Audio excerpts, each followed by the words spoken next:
All right, it's 1:18. I'll look first to our court reporter. Are you ready for us to go back on the record? Yes, I am. Thank you. And then, thank you.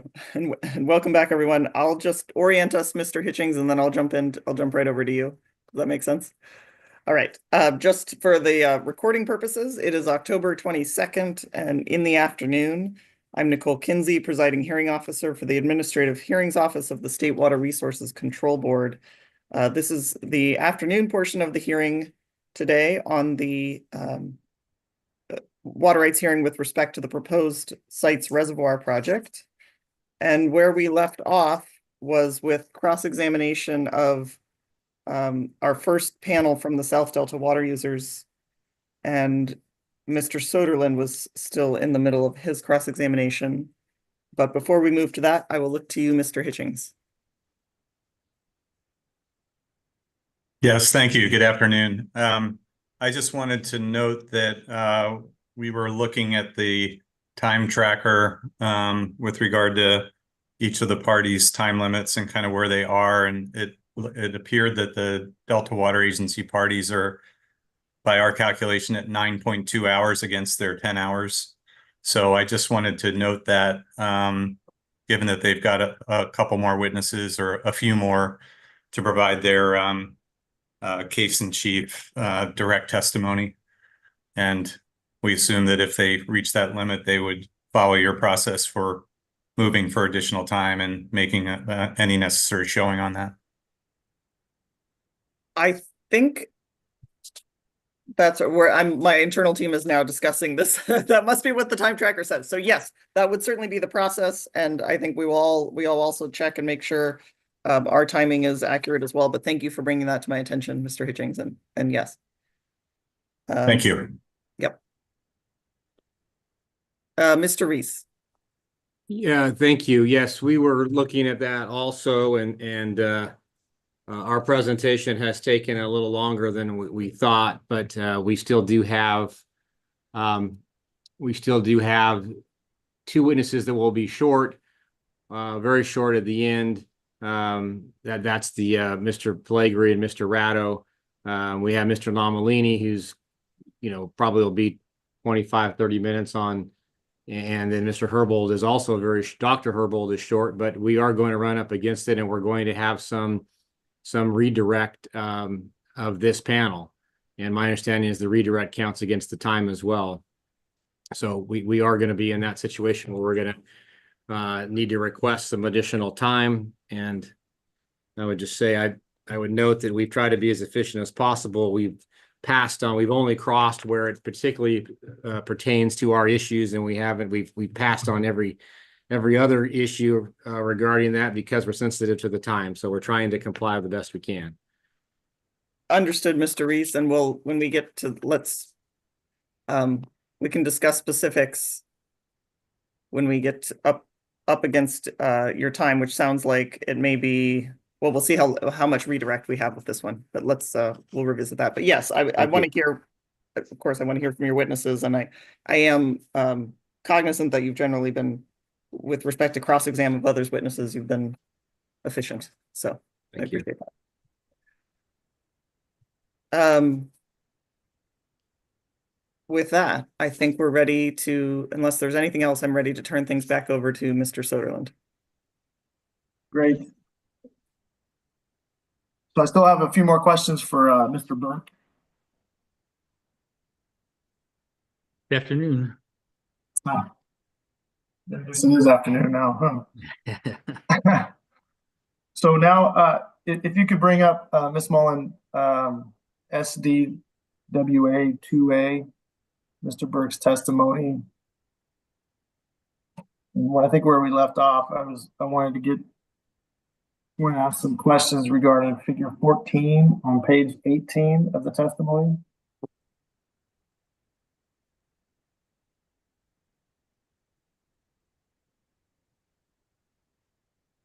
No, I'm looking at that. Maybe I'm wrong. No, I think it's maybe the next. Yeah. Maybe it's page 20. Page 20. There we go. So I'm just looking at the title of the figure. This is the Tom Payne Slough control structure rating curve, correct? That's correct. Yeah. How was the rating curve developed? What was the methodology for that? Rating curves developed by looking at each of the two different components that allow flow to come through the structure. And typically that type of a culvert, whether it be a box culvert or in some of these cases, it'd be a round circular siphon that we have there.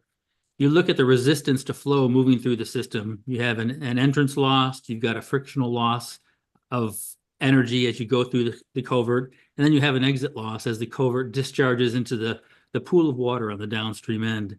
You add up all those losses together, and then you look at a variety of conditions of headwater and tailwater.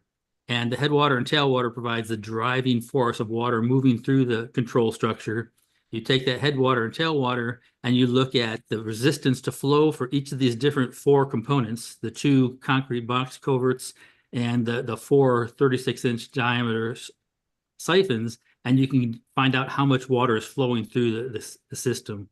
And then from that, you can develop a rating curve for each different elevation of headwater and tailwater to determine what the discharge would be for any particular water level on the outside and inside of the pond, or of the channel rather.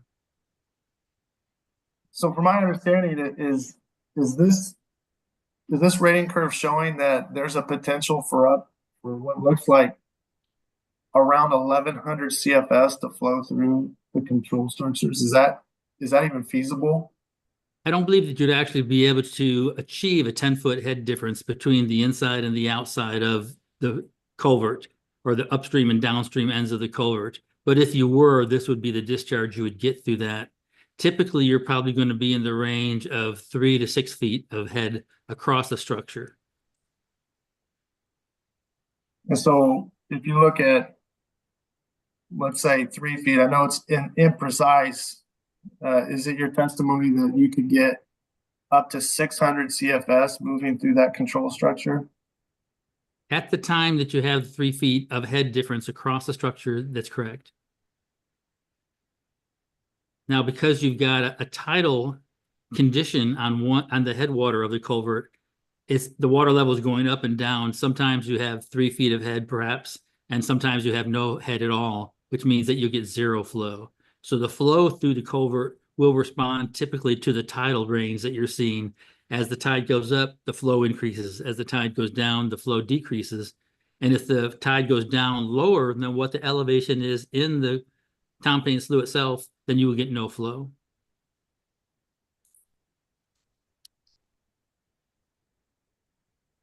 Just to understand the relevance of this figure,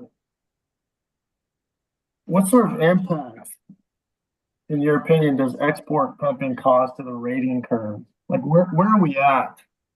Are we looking more towards the 200 CFS? I think I showed that on the following figure 15, if we can bring that up.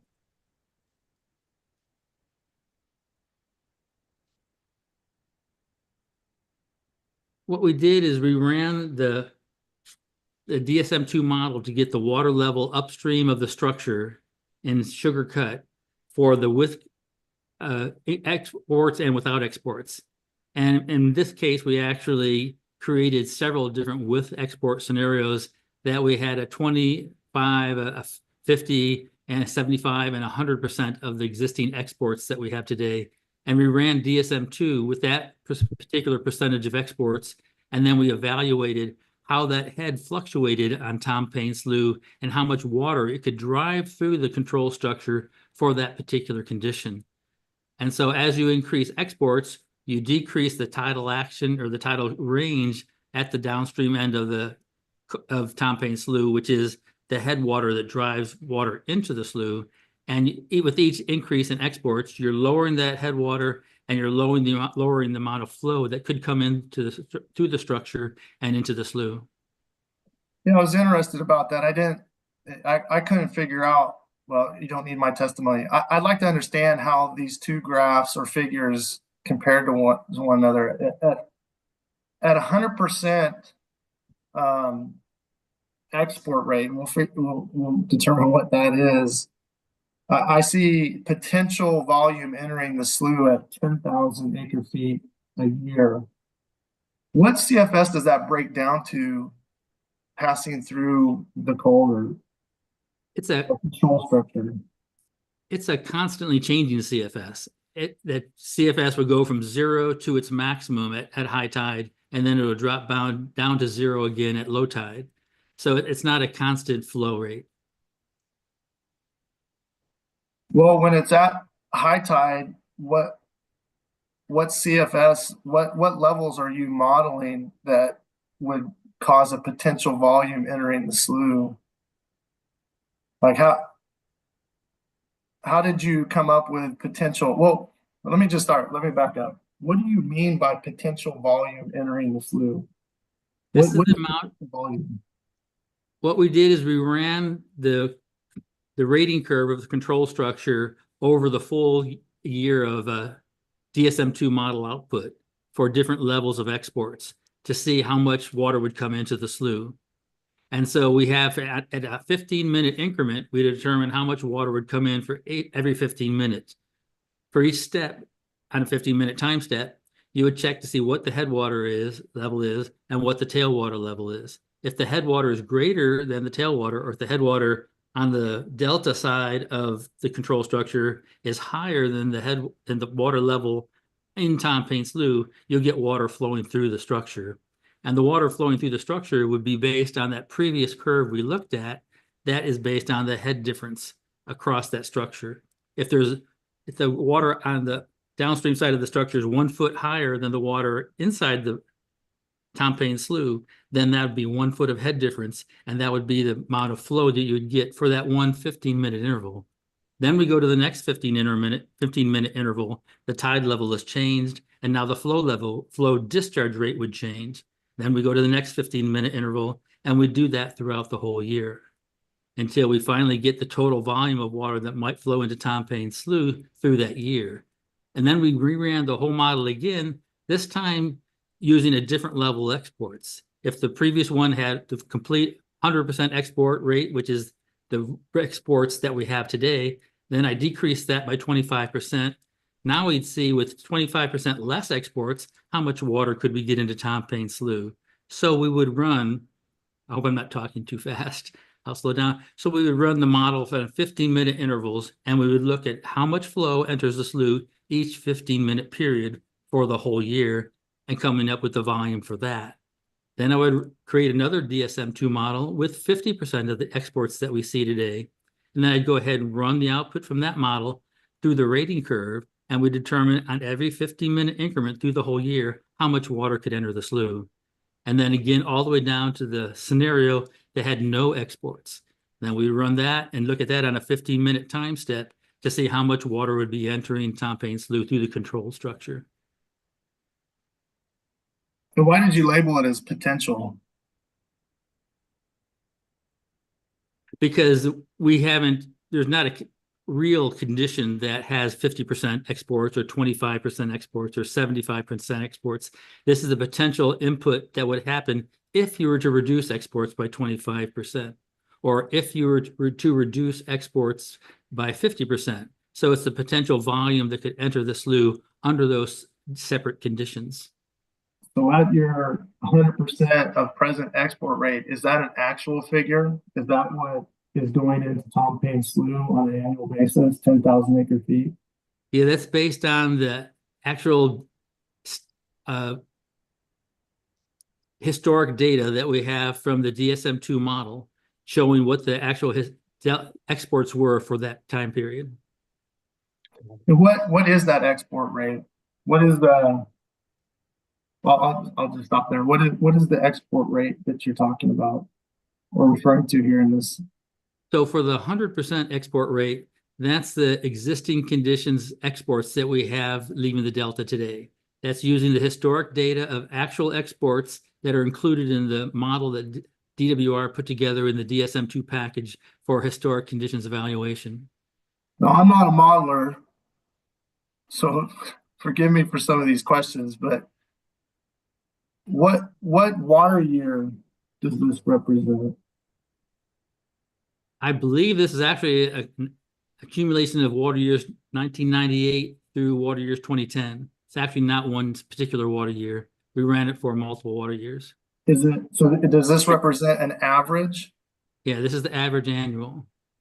Does that smooth out impacts? Like, would that smooth out your averaging of those water years? Would that smooth out years where you don't have this sort of impact to inflow?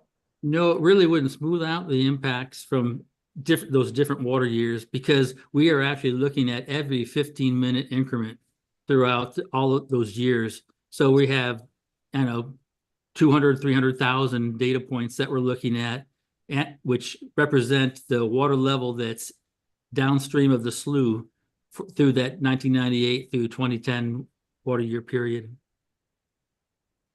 And so it's not like an annual averaging or something like that would occur. This is an accumulation. It's the aggregation of all of the water that's coming into the slough for that 13-year period.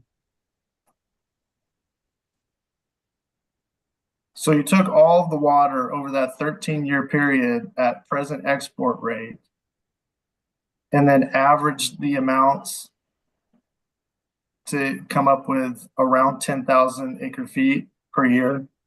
Yeah, in that respect, I actually misquoted myself. It is an average. So we are averaging those water years together. So some of those water years over that 13-year period might have had more flow, some might have had less flow, depending on the volume of exports on each individual year.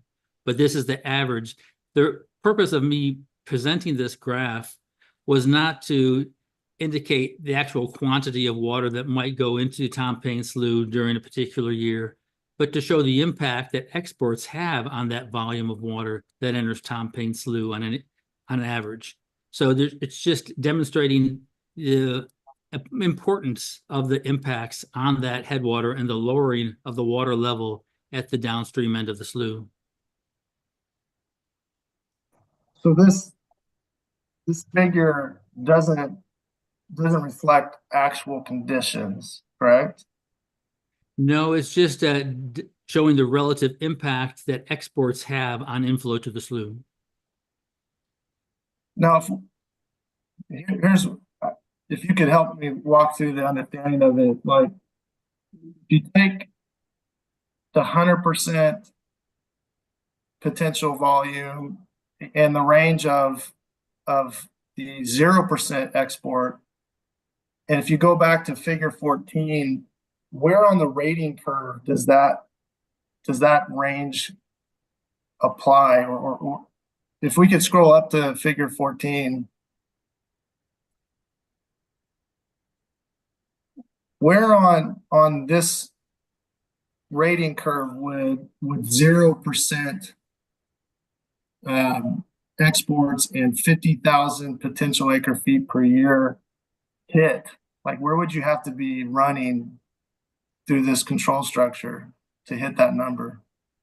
Well, it actually doesn't work that way, because this is a tidal action or tidal condition at the downstream end of the slough.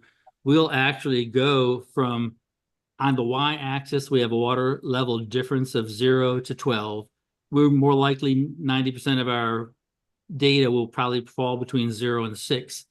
So what you're doing is in each tidal range, as the tide comes up, tide goes down, you're actually going up and down this rating curve.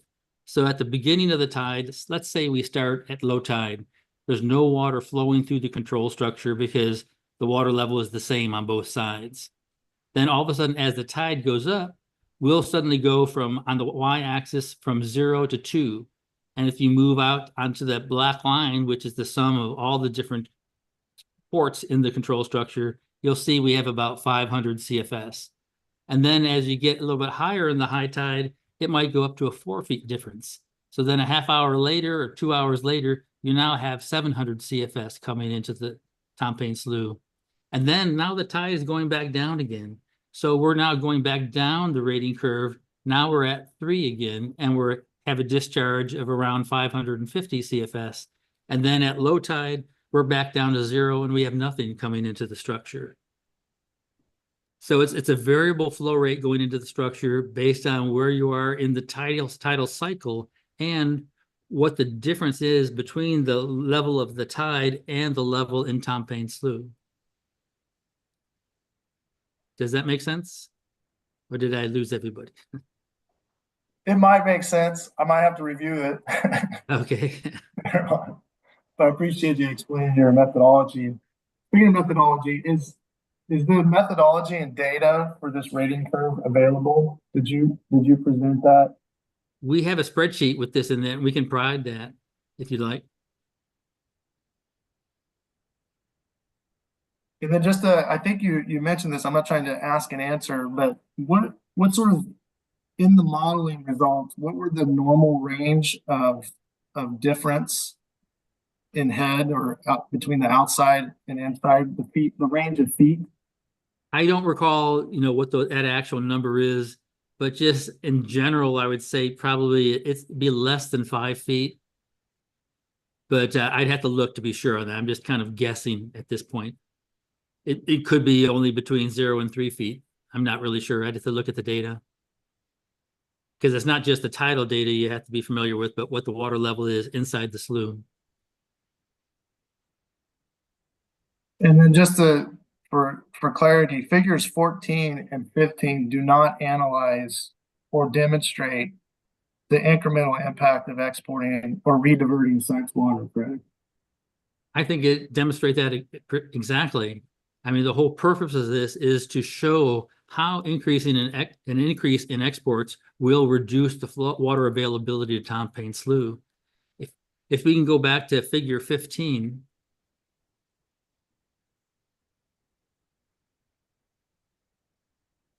if we were to put a point on this graph showing where the volume entering the slough would be, if we increase exports in the delta, it would be somewhere to the right of that 100% mark.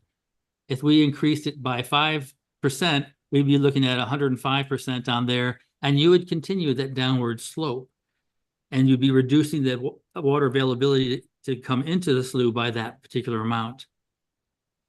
Is it your understanding that site exports will increase overall exports by 5%? I'm sorry, repeat that? Is it your understanding that rediverting sites water will increase overall exports by 5%? I understand it's in that range, yeah.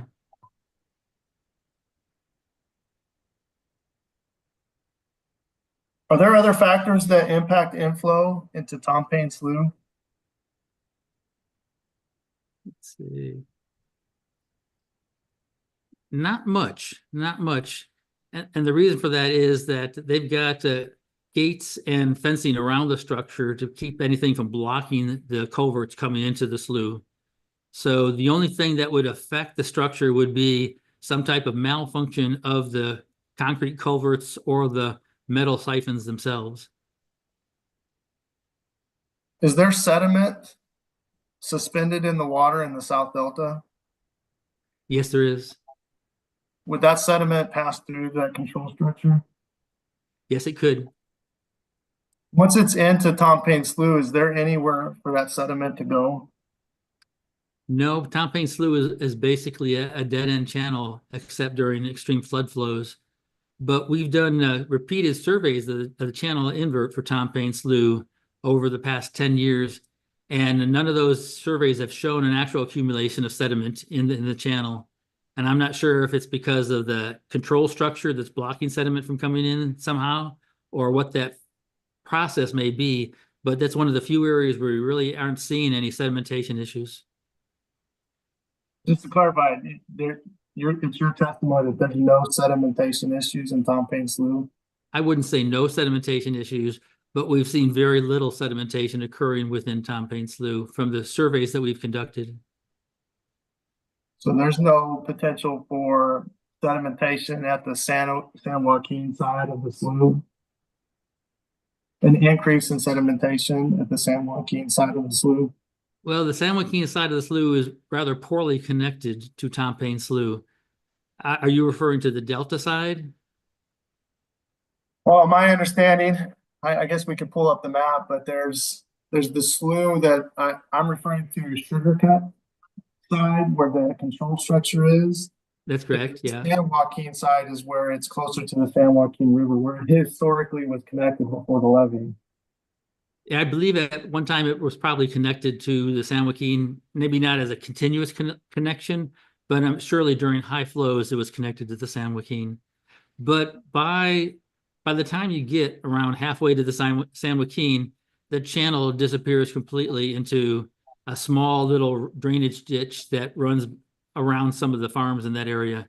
I don't know if I would really even call it a channel at that point. It's more of just a drainage ditch that goes around the different farms in that area.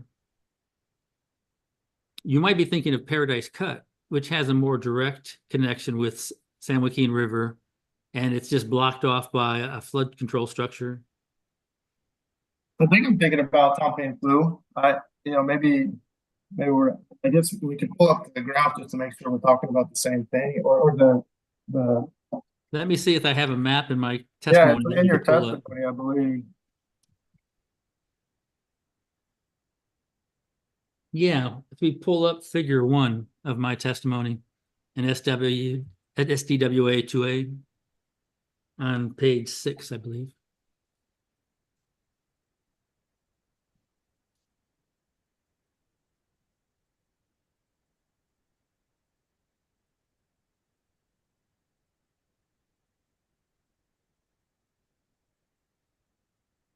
Yeah, I think maybe we were talking about the same thing. When I'm talking about the San Joaquin side, I guess maybe the more correct version is to say the Paradise Cut, that direction. So you Yeah. kind of have to turn your head. Actually, But, all of the figures or the people's videos are covering it up on my screen, so I can't see that last section of the plot.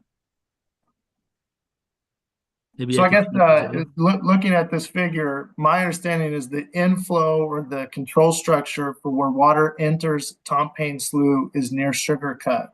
Is that correct? That's correct.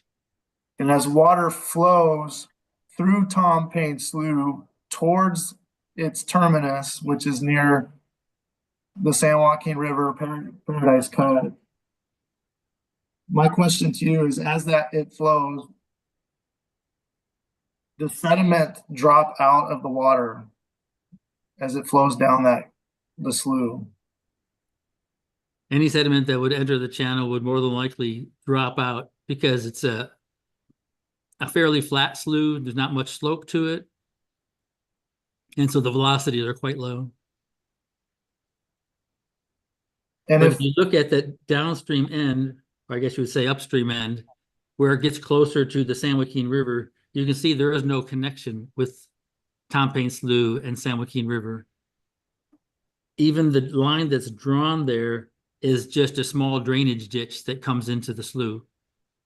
correct. It I'm actually not. stops- I'm not making connections with the San Joaquin. In fact, I think my understanding is that that's the terminus. It doesn't have a connection. So, any water entering Tom Payne Slough is either diverted for agricultural purposes, or sits in the slough. Is that correct? Is that a correct understanding? That's correct. And It's one of the few conditions where we don't have a sedimentation problem that's of any magnitude. And I don't know if it's because the uniqueness of the control structure that is isolating Tom Payne Slough from the delta, or whether there's other factors in Sugar Cut that may be affecting it. Sugar Cut is such a slow-moving channel itself that it's having significant sedimentation problems, and it may be capturing all the sediment before it can actually get to Tom Payne Slough. So it's your testimony that there's no sedimentation or transport issues with Tom Payne Slough of I moving would say water. no. Oh, I'm sorry. I wouldn't say no, but I'd say they're much less than what we're seeing in other parts of the South Delta channels. And then did you compare your modeling analysis, the DSM-2, with actual stage data that over the last several years? I don't recall if we did or not.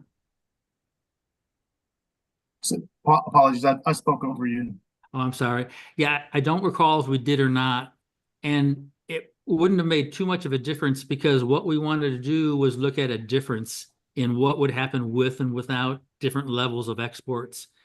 And so in order to be able to look at the different level of exports, we had to have a base condition in DSM-2 that we can use to evaluate the other export levels, the 25% of existing exports or the 50% of existing exports. So we kept our analysis trimmed just to the DSM-2 output so that we can have a fair comparison of what exports alone are doing to the water level at Tom Paine Slough. But you didn't check to see if the actual stage difference between Sugar Cut and Tom Paine Slough, what those actual stage differences were historically. We Correct. have looked at that in other analyses that we've conducted, but I didn't do it for this particular analysis. Sorry, I need to do my paperwork. I lost it. I'm almost done. So the analysis, the analysis that you conducted using DSM-2 for figure 15, would it be fair to characterize that analysis as a comparative analysis between different levels of export pumping? I'm sorry, you're kind of fading out a little bit. Apologies. The analysis that you ran for to develop figure 15 using DSM-2, would it be fair to characterize that analysis as a comparative analysis between export pumping different levels? I would say yes, it is a comparative analysis. Do you believe the DSM-2 model is a good tool to conduct a comparative analysis? I think the DSM-2 tool is a good tool for conducting a comparative analysis, but it has many problems that we'd like to see resolved. And one of those big issues is to be the ability to incorporate the actual channel geometry that we have today in the Delta. Without that actual channel geometry, we are getting a comparative analysis, but the range of that comparison or the ultimate effect of of those changes that we're evaluating might have can be different. And so we'd really like to be able to see a model that has the accurate bathymetry built into it. And then we'd like a little more resolution in DSM-2, but I understand that can necessarily be problematic. Would your critique of DSM-2 that you included in your testimony also apply to the results of figure 15 as demonstrated? Yeah, the criticism I have at DSM-2, specifically as it relates to not reflecting the present channel geometry, will change the final results that we see with the comparative analysis. It's not going to change the nature of the comparison, and it's not going to change the fact that those impacts are occurring, but it might change the range of impacts that we see. And in my experience of similar hydrologic models and hydraulic conditions, as you increase sedimentation in the channel and as you make the channel smaller, the impact you will have from changing the water level due to diversions or exports rather is going to be greater. So I would anticipate by updating the model to the existing geometry, we'll see a greater difference from those diversions or exports than we're seeing presently within this existing model. Based on your experience, how long does it take to update the DSM-2 model? That's a tough question. It all depends on how many people you put on the project. Today, when we have a lot of automated capability for developing cross sections from bathymetric data in different GIS packages, I would think that if you put 4 or 5 people on it, DWR could probably update the channel geometry in several weeks to a month. But then you'd have to go through a calibration process also. So once you get the geometry updated, you want to make sure that all your roughness factors and dispersion coefficients and everything are calibrated to data that you've been collecting. So there's another calibration iteration that would be necessary for the model, which could take up to a month. So I'd say 2 months to update the model. Is there a better model available to use to demonstrate? There are more detailed models available, but I don't know if you can necessarily say that they'd be any better. You've got RMA2, a 2-dimensional hydrodynamic model that's available for the Delta. You've got the schism that's now starting to be developed and near finalization for the Delta. And those are much more detailed models, and they have a lot of information that you can extract from them, but they're still basically being calibrated to the same exact information that we have for DSM-2. So they may be more detailed, but there's no indication that they'll necessarily be more accurate.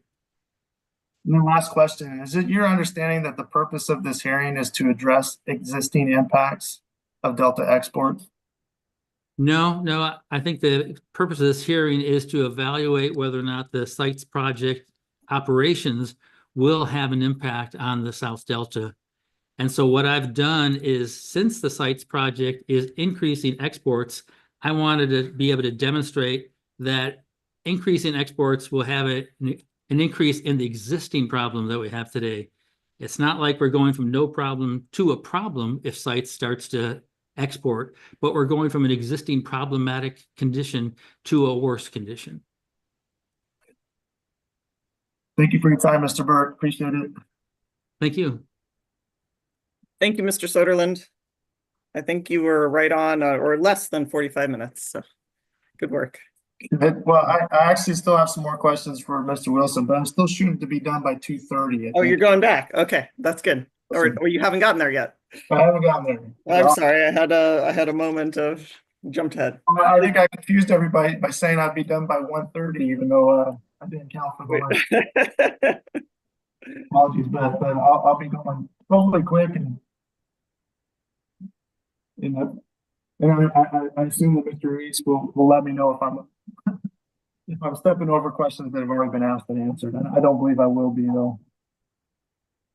Good afternoon, Mr. Wilson. How are you? I'm doing good. How are you doing, Mr. Soderlund? I'm doing well. Good. I think well, never mind. I won't do small talk. But I do remember when I first started working. I remember you working at the water board. Okay. In your statement of qualifications and in your testimony, you brought up the Yuba Accord in the water transfer program, correct? Yes. Do you bring it up, both your experience in working on the Yuba Accord and also Mr. Soderlund, will you just make sure you're close to that? You're so much better and clearer when you're closer. I know it's probably so your natural state is farther from the microphone, but a reminder. Thank you. You know, I'll get closer, but I feel like I should turn off the video if I do that. I apologize for a close up of whatever this is, but and I'll put the papers in front of me so I can speak directly to you. Do you bring up your work with and experience with the Yuba transfer and the ultimate order because you believe it's relevant to this proceeding? That's correct.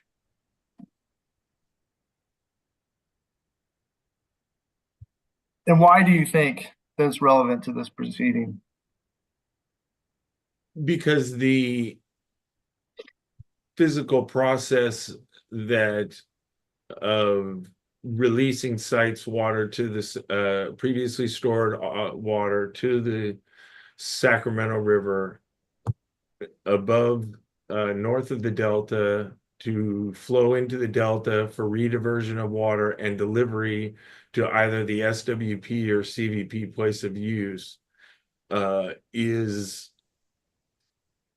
similar and thus relevant because we can use that to kind of guide what might happen with the site's rediversions.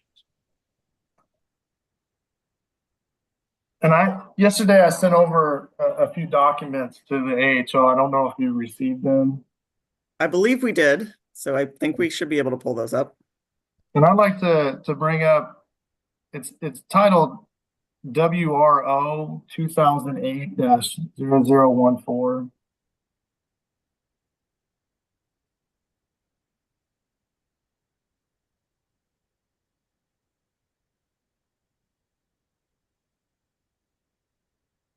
DWR has not offered any evidence into the record at this point in time, so I think we can start.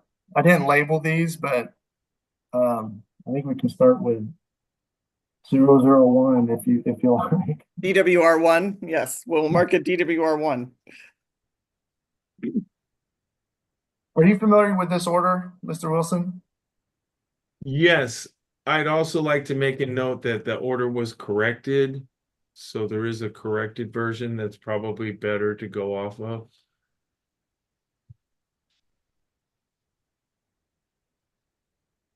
Well,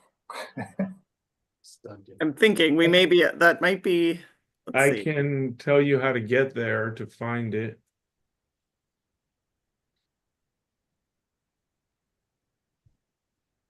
apologies. Let That's me, okay.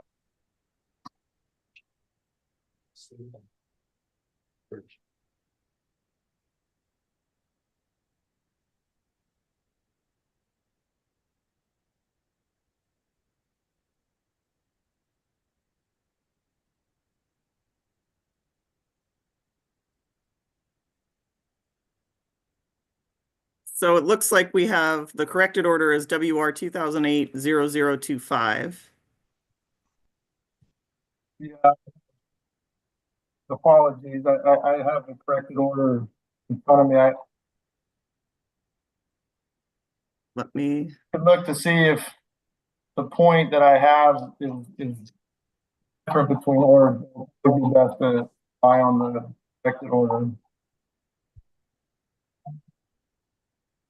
Apologies. Want me to send it to you? no, I think we have it. Hold on. We, I located it, so.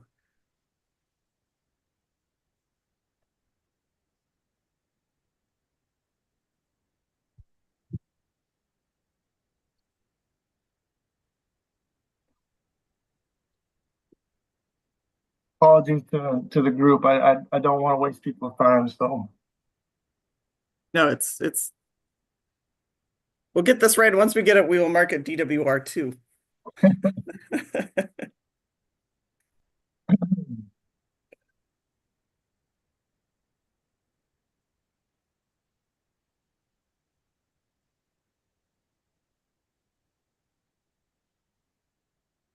There we go. I think this is what Well, what is intended. no. No, See if So this is, yeah, this is the one that is denying the petitions for reconsideration. I'm looking at the corrected order. You know, what we could do is I'm looking at the paragraph that I'm looking with the order that I've submitted. It's not different. If people want to find the differences, they can do that. But for purposes of my cross-examination, the language is the same. And if Previously non-disclosed. I'm sorry, I'm just trying to figure out what you're suggesting, Mr. Sutherland. If you're gonna ask questions about the order, I think we should have the correct order in front of us. I agree, but I'm confused about which is what, there's a third order? What- there's an initial order 2008-0014. Right? There was a corrected order that followed, and then what that 0025 was the order denying the petitions for reconsideration. I don't think it says 2008-0025 correcting order WR 2008-0014 and denying petitions for reconsideration. if hearing officer Kinsey, if you were looking up on the same page I am, and Right. in the 2008 order number column, there's a link for 2008-014 corrected. I see.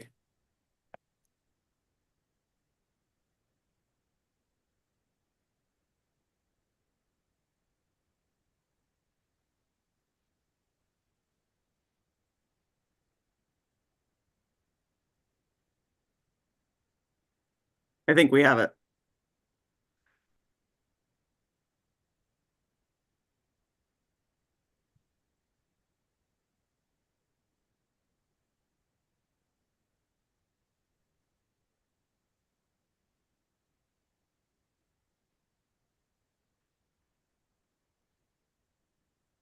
There we go.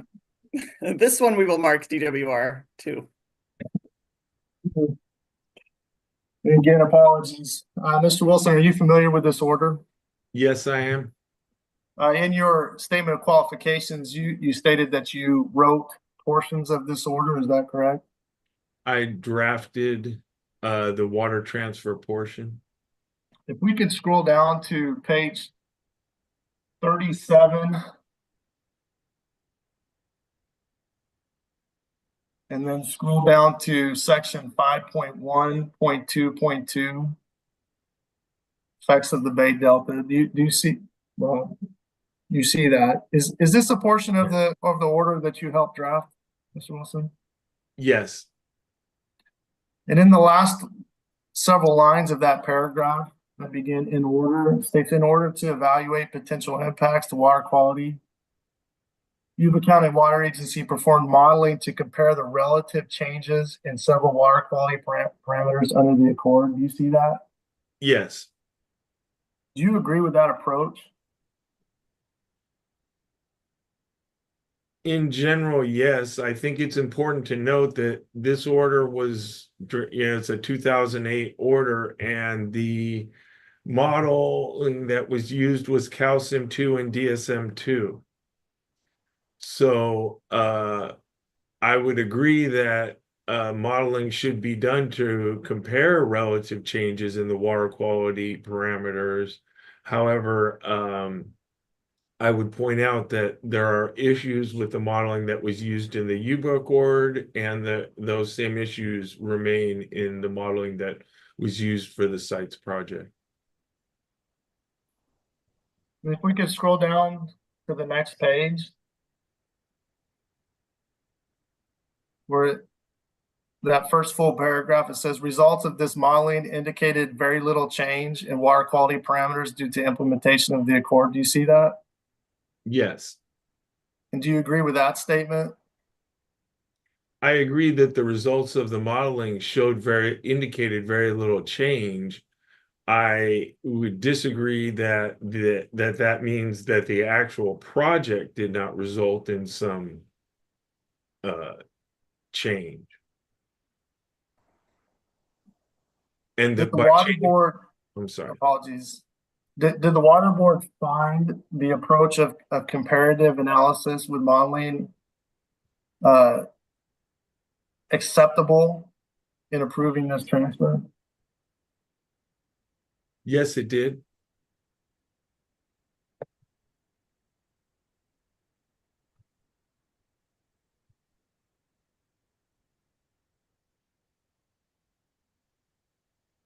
And is it your understanding that sites conducted a comparative analysis to analyze the potential impact of exporting sites water? Yes. Is there a reason why it shouldn't be accepted in this proceeding, a comparative analysis? Well, first, I think the age of the analysis indicates that there, may be an issue that perhaps an analytical methods should have been updated in the time period between 2008 and the present time. And then I would also like to point out that the conditions contained in the Yuba Accord order are very similar to the ones I propose in my order, and are not similar to the ones proposed by sites. And then finally, I'd like to point out there is a difference. Some of the comparative modeling that I have issues with for sites relates to the direct diversion of water to off-stream storage.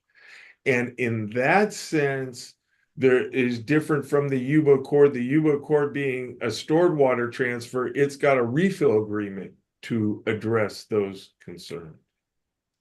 So there is that difference. Okay. Now I'd like to go to your testimony, which again, I didn't write down what what South Delta testimony it is. It's SDWA 72A, I believe. Sorry, Mr. Soderlin, when you turn away, we can't hear you. SDWA 72A. Is that correct? Yes.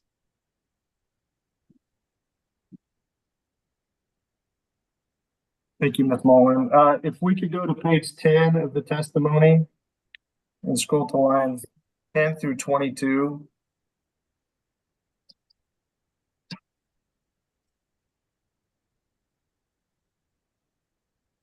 In lines 10 through 22, you state that the table 2 objectives for the protection of agricultural beneficial uses were exceeded for significant portions of the summer months. Is that correct? Yes.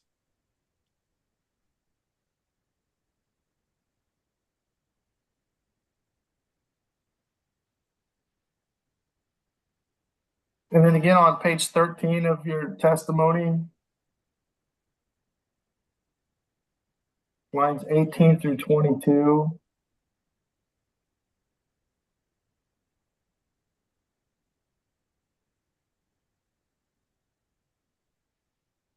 You again state that during the following April through September periods, the salinity objectives contained in D1641 for the protection of agricultural beneficial uses were repeatedly exceeded. Is that correct? Yes. And are you referring to the 0.7?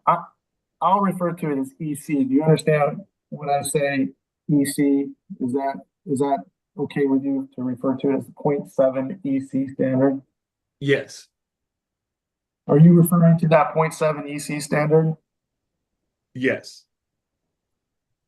And then we don't have to scroll back there unless you need to, but back on page 10 of your testimony in footnote 2, you note that the salinity objective is now 1.0. Is that correct? Yes. That was changed in the 2018 Water Quality Control Plan update. Yes. Got him. If you applied the 1.0 objective to the past water years, would the number of exceedances decrease? Well, I think that's the comparison of that is a little bit flawed, and I'm going to bring up a couple of points. Well, The first, Can I, before you go through the points, I don't want to interrupt, but like, can we go with a yes or no first, and then maybe you can explain your difference? okay, can you repeat the question real quick for me? If you applied the 1.0 standard, as it now is currently under the 2008 Water Quality Control Plan update, would the number of exceedances in past water years decrease? The answer is I don't know. And the reason is that the 1.0 or the updated 2008 plan objective applies not only at the specific compliance points, but also applies throughout the channel lengths.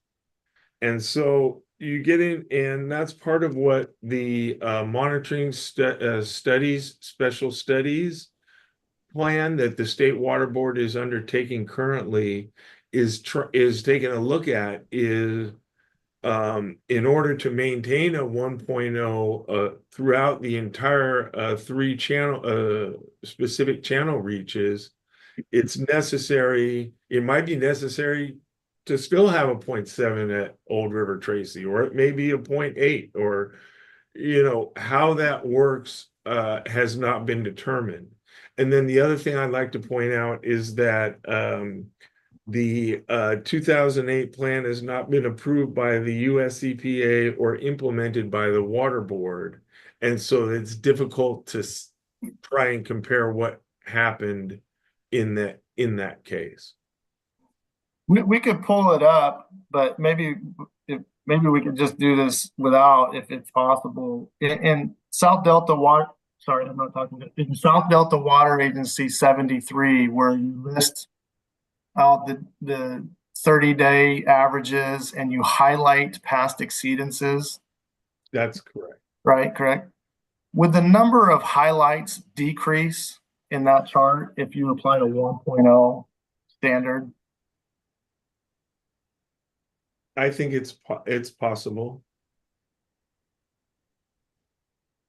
But again, I do think you have to look into the point that I made with regards to the stretch, the entire length of the objective applying throughout the entire length of the channel. And so how that will be implemented was really going to affect how many exceedances would have occurred, say, for example, based on the historical hydrology and operations. Thanks. Back on page 13 of your testimony, if yeah, we're still there. Lines 22 through 24.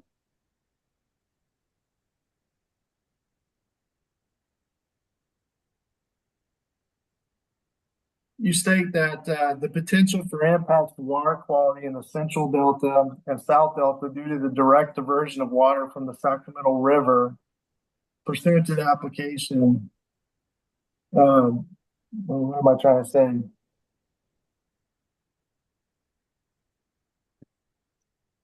State that there's potential impacts to water quality in the Central and South Delta due to direct diversion by sites from the Sacramento River, and that potential is significant. Is that a correct understanding of your testimony? Yes. What evidence or analysis did you rely on to make that statement? I took a look at the AHO Exhibit 49B, the water availability analysis tool, then took a look at each of the water years and the curve or the graph that was shown for the Verona location. And after inspecting all the water year types, looked for years where there were, significant, at least more than just 1 or 2 days of sites diversions, and instead a larger period of sites diversions, and then looked at if the diversions reduce the magnitude of the last significant peak flow before the end of the winter spring season, and when that occurred, to see if there was a qualitative if I can make at least a qualitative case that there could be impacts as a result of the reduction in Sacramento River inflow. Can we bring up water right order, a WRO? I think this is what it's labeled, WRO 2010-0002.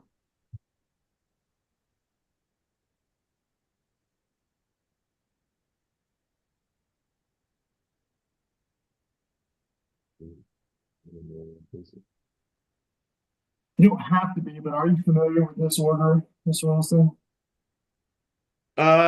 In general, it has been a little while, but I am familiar with this. If we could scroll down to the first paragraph on page 1. If you could just take the time to kind of read through that, and then as you're reading through it, I'll ask the question. I can ask it again if you need more time, but based off your reading, do you understand that this order pertains to the Southern Delta salinity objectives and DWR and reclamation's obligations to meet those objectives generally? Yes. Can we go to page 18 of the order? And then just for the record, we'll mark a DWR3. Thank you. In the first full paragraph, it states, I think it's in the second sentence, in that hearing that resulted in this order, DWR presented expert witness testimony, which South Delta did not refute, that salinity in the Southern Delta cannot be significantly improved by increasing releases from reservoirs in the Sacramento River watershed. Do you see that sentence? Yes.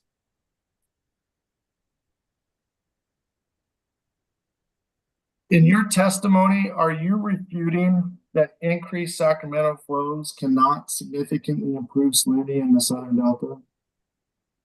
No, my testimony states that reducing Sacramento River flows can impact salinity in the South Delta. What's your understanding of when Southern Delta objectives or Southern Delta salinity exceedances are generally seen? And I can specify to make that less vague. Is it generally in drier conditions or wetter conditions that you see Southern Delta salinity issues? Almost exclusively drier conditions. So if increasing Sacramento flows in dry conditions cannot significantly affect Southern Delta salinity, why would decreasing Sacramento flows in wet conditions significantly impact Southern Delta salinity? Well, first off, the water year types that are the water years that I identify in my testimony are not wet years. They're dry or, on the drier side. So that is a concern. So really what I'm saying is that reducing Sacramento River inflow to the Delta during drier conditions and also, as we say, in more likely in the winter and spring, can have an effect and what I would describe as the starting point for EC or salinity in the Southern Delta, and also goes back to the 117 days point that I made, where these impacts can last into several months. What's the practical difference between increasing reservoir releases or increasing Sacramento flows and decreasing Sacramento flows? Why would there be a difference in their impact on Southern Delta salinity? Well, I think in this order that I'm reading, and as I read it, DWR presents an expert witness that salinity in the South Delta cannot be significantly improved by increasing releases from the Sacramento River watershed. Okay, so you're talking about trying to increase or improve the South Delta salinity. However, if you reduce the Sacramento River flow and thereby increase the salinity that is able to be drawn up by the pumps, then that's coming first from a different direction, but also is then has the potential to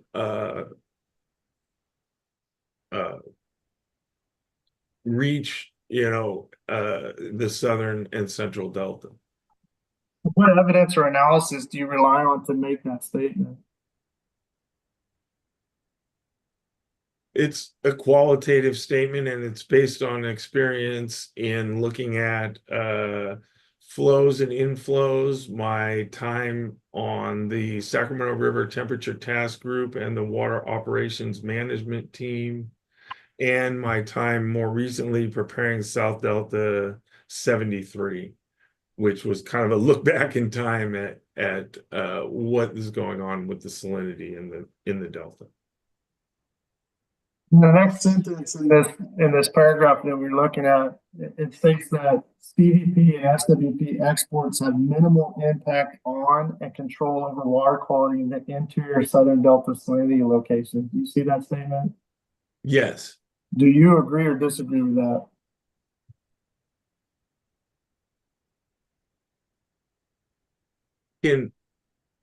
When we're talking about interior Delta salinity locations, they're talking about all three.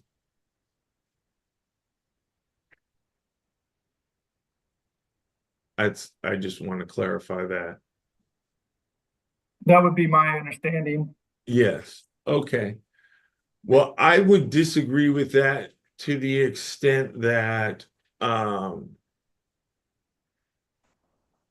the definition of minimal impact on and control over water quality, I think that if you look at the export levels, you look at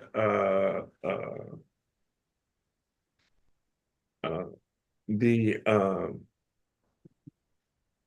excuse me, I'm drawing a blank here for a second. If you look at export levels and you look at EC and how EC changes with respect to various conditions and times in the historical record, I think that you can see some impacts.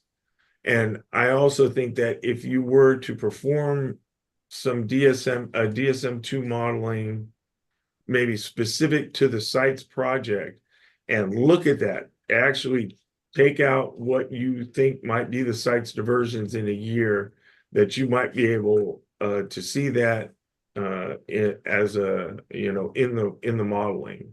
And I don't, in my understanding and my review of the modeling that was conducted and the results that were presented by the site's authority, that information was not contained in there.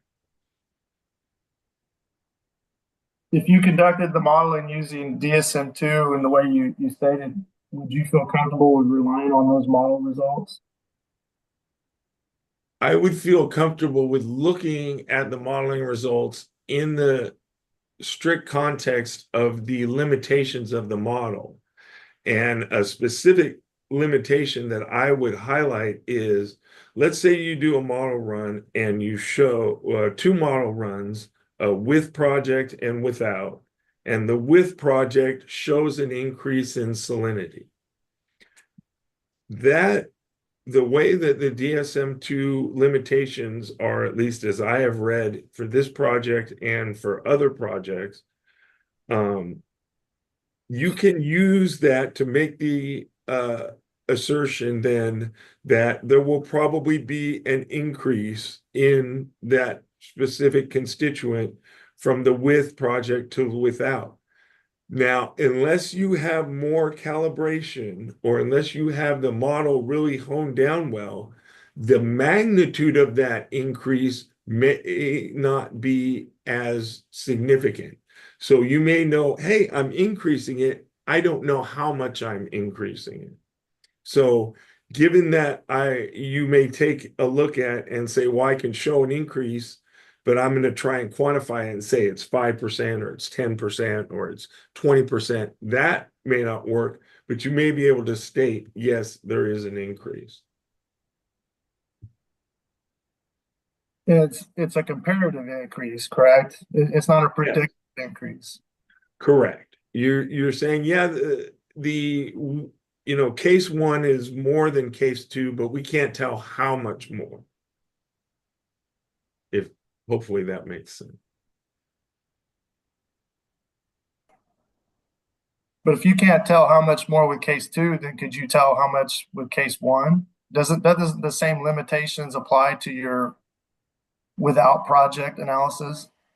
Yes, but you're looking at the difference, and I'm just saying that the difference can tell you a direction as far as I think the EC is higher, for example, but it can't tell you how much higher,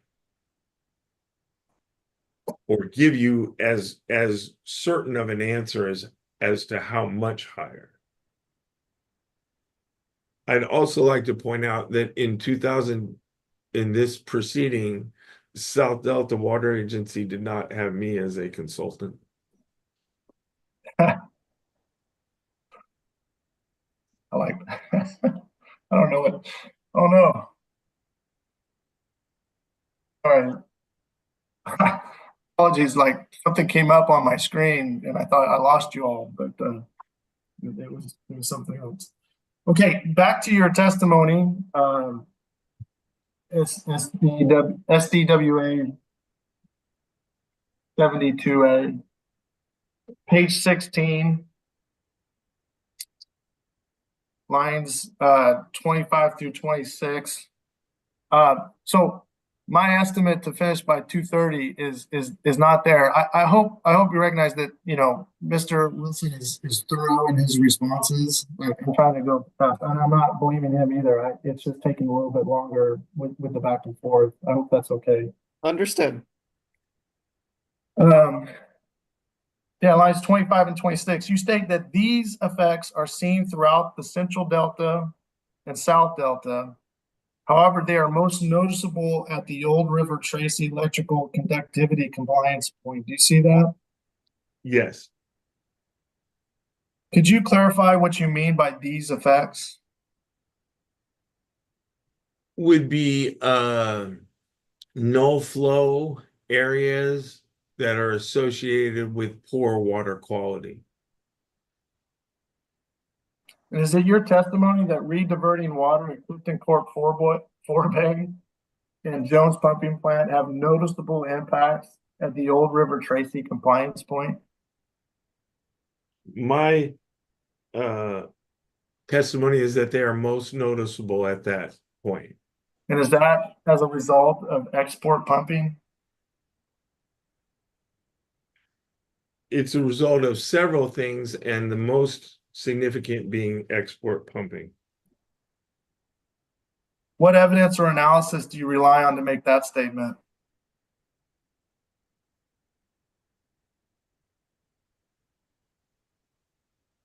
Well, first, I refer back to the chart that's right above us that shows the impacts as far as on a qualitative sense of how the flow direction reverses.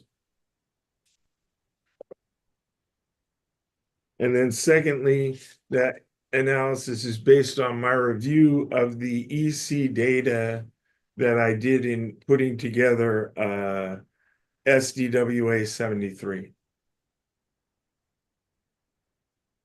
And how does the reversal of flow increase the EC at Old River Tracy?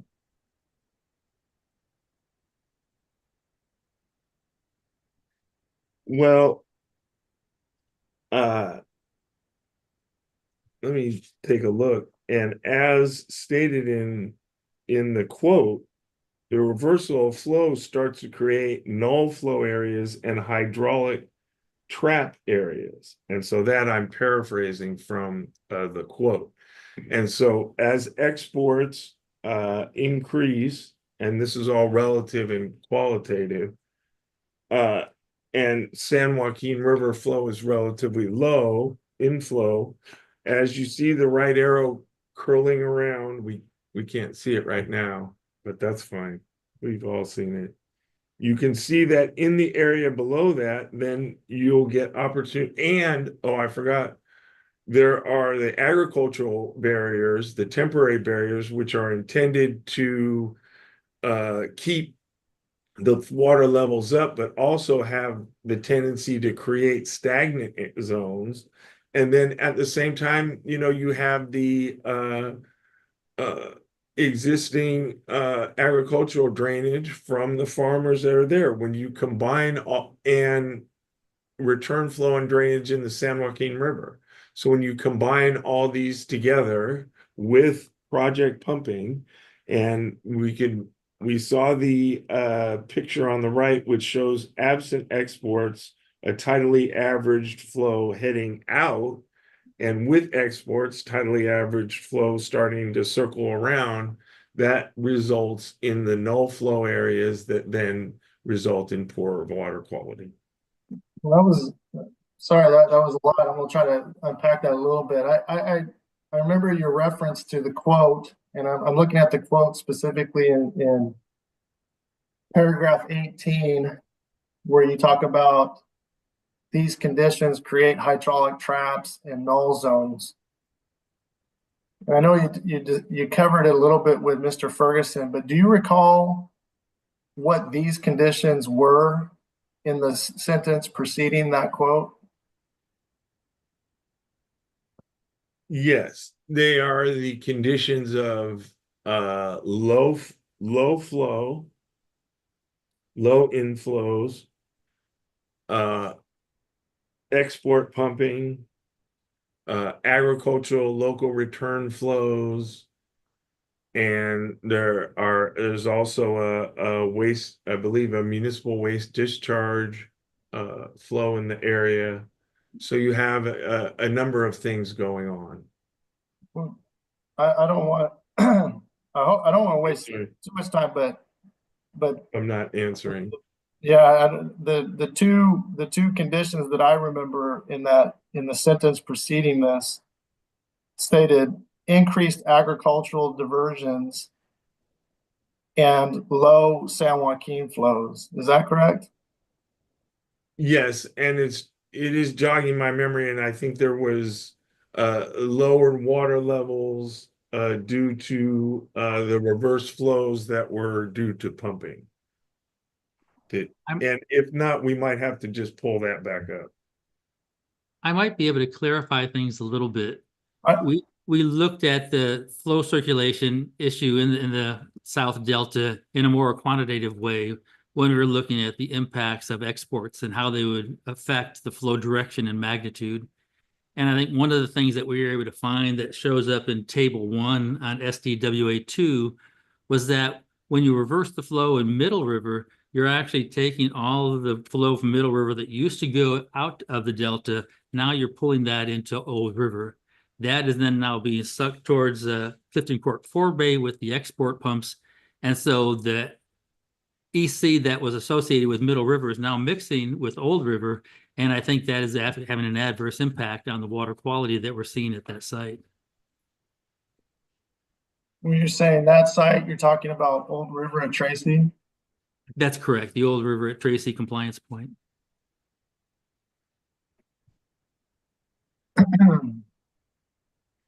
We bring up a document I sent over. It's an email entitled Notification Old River Tracy.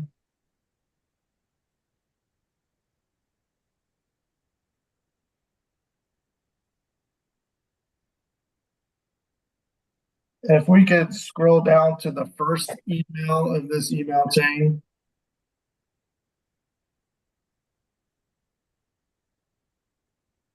That's the second one. It's all the way at the bottom.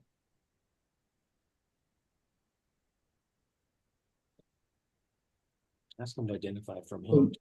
Topic. You can scroll up a little bit. Sorry. This is the email right here. Mr. Wilson, I'm not expecting you to be familiar with this email, but if you could take a look at it real quickly. It's a short email. And based off your reading, would it be fair to characterize this email as a notification of exceedance at the Old River near Tracy compliance point? Yes. And is it your understanding that it's an email from Tracy Pettit, who's a DWR employee, but an email to people at the water board and at the bottom, a representative at the South Delta Water Agency? Yes. So if you could scroll up to the response to this email.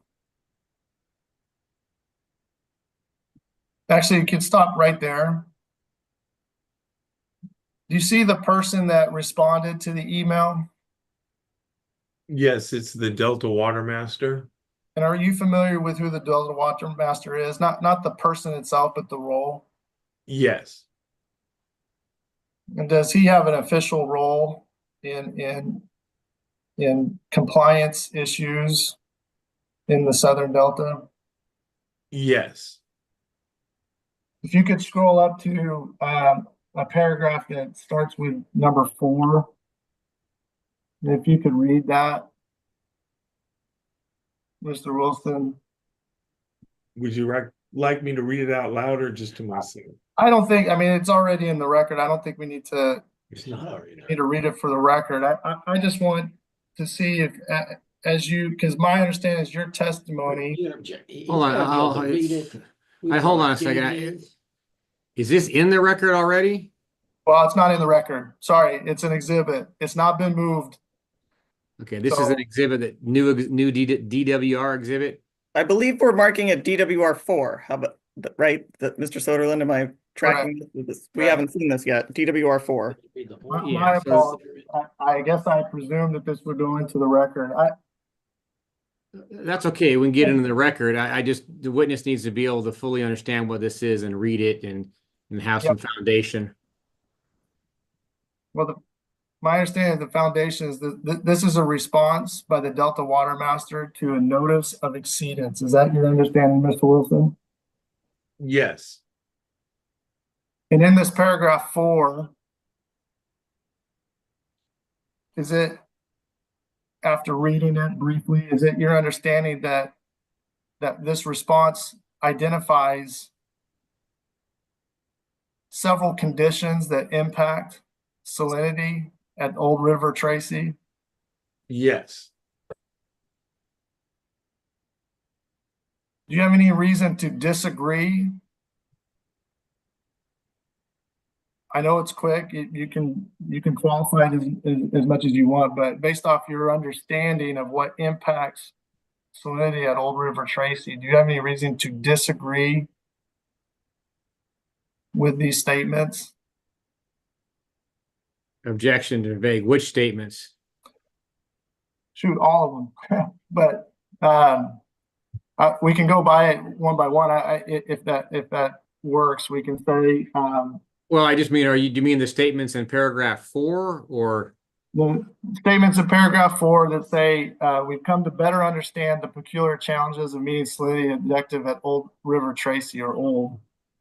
The Old River Channel between Doherty Cut and West Canal has been significantly occluded by sediment in recent years, thus reducing both volume and velocity of flows, which in turn impede natural tidal and current flushing. Do you have a reason to disagree with that? No, I do not disagree with it. I would like to point out that if the channel has been significantly occluded by sediment in recent years, then the reason for the sediment deposition isn't identified in here. But yes, I would agree that if the channel is occluded by sediment, reducing the volume and velocity of flows, and those flows impeding natural tidal and current flushing, I would agree with that. Is it your testimony that the exports have caused the significant occlusion and sediment in recent years?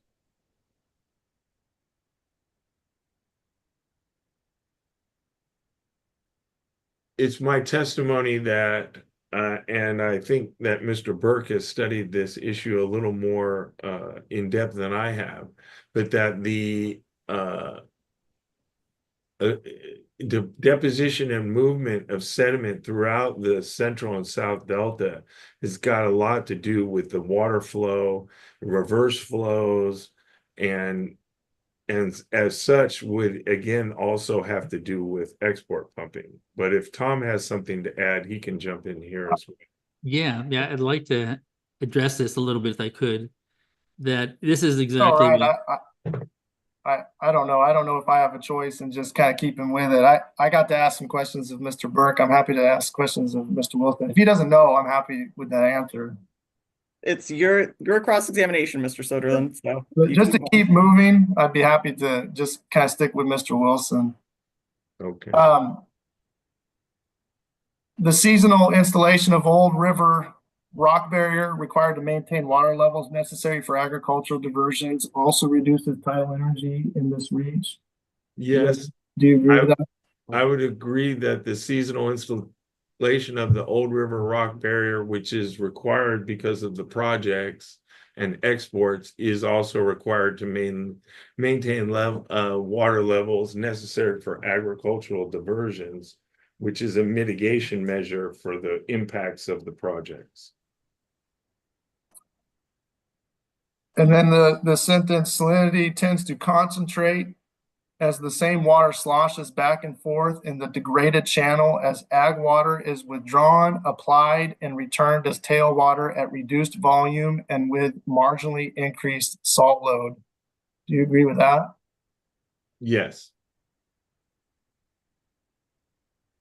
And the peculiarities of the Old River Tracy monitoring location are further illustrated by the fact that salinity objectives are being met at Vernalis and at other Southern Delta monitoring stations. Do you agree with that statement? That I'd have to go back and look to verify it, but I don't dispute that the water master probably knew what was going on at that time in terms of by what was going on. I mean, by what the ECs at Vernalis and the other Delta locations were at that time. Is this substitute for X? After you reviewing this paragraph, does it change your testimony that rediversion of sites water at the pumping plants will have significant impact on salinity at Old River Tracy?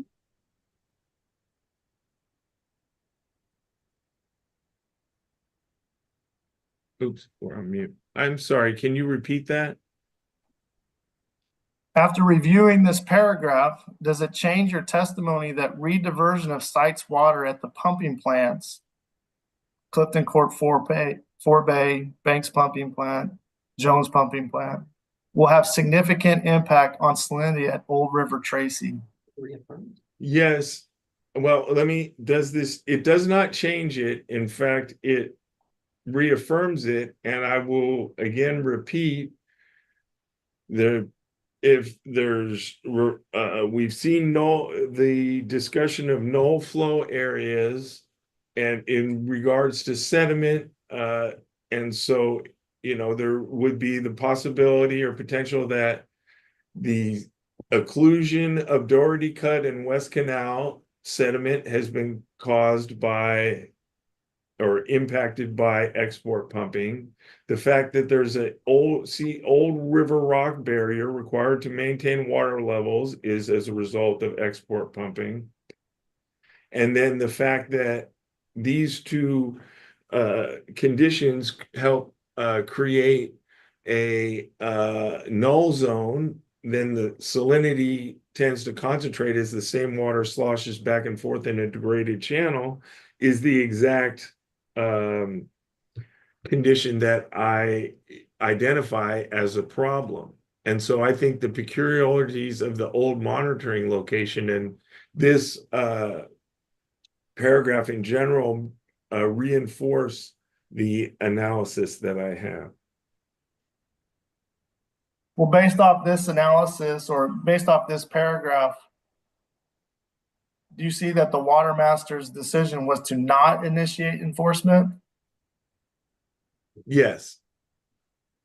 And if he believed that this paragraph reinforced the belief that it was the South Delta exports, do you think?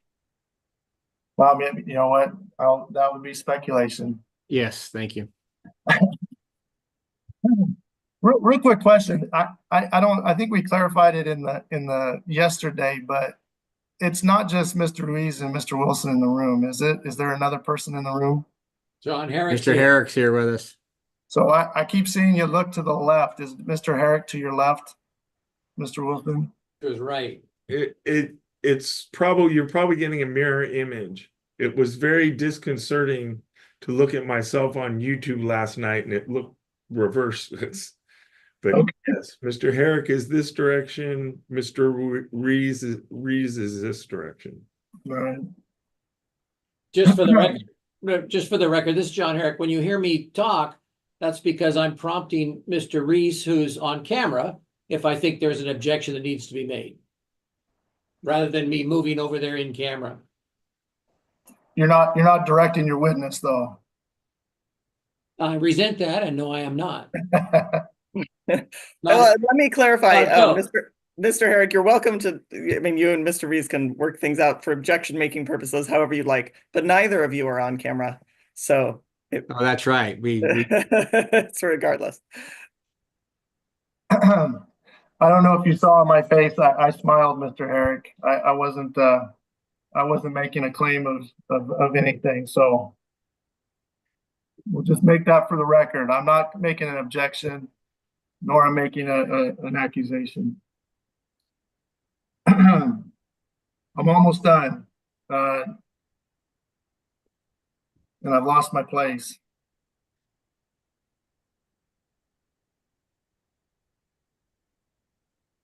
Okay. Okay, on page 18 of your testimony, if we could go back to SDWA 72A, page 18. And it's kind of at the bottom of the page that goes on to page 19.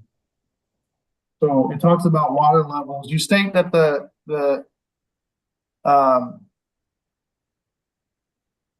that the state water board addressed additional pumping in excess of that approved by D 1641 with conditions placed on what is referred to as J-pod operations. Is that correct? Yes, and I realized that might have been a little bit confusing, so I would say that it means in excess of that approved by D 1641 for the projects under their base water rights. So here's the question. And we kind of covered this with Mr. Wilson, but I have to admit I was a bit confused. I just want to clarify, and I think you helped that. Your testimony is not that the rediversion of sites water will be in excess of pumping capacity or rates approved by D 1641, correct? That's correct. The in addition to is just that it will be rediverting water that is in addition to SWP or CVP water right water, correct? That's correct. Are you familiar with the maximum operating capacity of the Clifton Court forebay when sites? Well, that's wrong. Are you familiar with the permitted pumping capacity of Clifton Court forebay when sites water will be rediverted? I believe at the current time it's about 7,200 CFS. It was 6,800 CFS, but they added 500 for the to make up replace or make up water that was lost due to fish protection export reductions. So are you aware that the sites project does not impact the rates at which DWR may pump? yes, And are you aware that DWR may pump at the rates mentioned independent of sites? yes, On page 19 of your testimony, paragraph 23, you state that the rationale for using J-pod conditions on transfers is that the potential for injury is similar to J-pod operations, correct? yes, And you state that the rationale was first explained. You know what? I think that was covered by by a discussion between you and Mr. Ferguson. Ferguson. Thank you. Let's go to paragraph 23, or on page 23, paragraph 29. Page 23, paragraph 29. Starting on line 22, you provide a recommended term for the sites project. And under the subsection A of that proposed term, you state that the rediversion of sites water should be done under the conditions required for the use of the third stage of J-pod, correct? yes.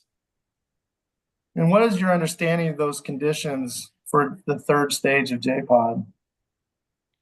The most significant condition would be installation of permanent operable barriers in the South Delta as part of the South Delta Improvement Plan. And I believe D 1641 has a caveat like the operable barriers or something with equivalent protection. And do you know what pumping rates are allowed for in stage 3 of J Pond? Up to the physical capacity of the plant. Is DWR allowed to pump at those rates currently? I do not believe so. Is it your testimony that site's project requires DWR to pump at the levels contemplated in stage 3 of J Pod? No. Do you know the amount of water that will be released from site's reservoir to be? Do you know the rate of the water that's going to be released from site's reservoir for rediversion? It's stated as up to 1,000 CFS. Is it your understanding that out of that 1,000 CFS, there will be a certain portion of water that will be taken off for carriage water? Yes. Using the rates that you mentioned, I'll use the lowest one, 25%. Just rough numbers, what's 25% or 75% of 1,000 CFS? That would be 750 CFS.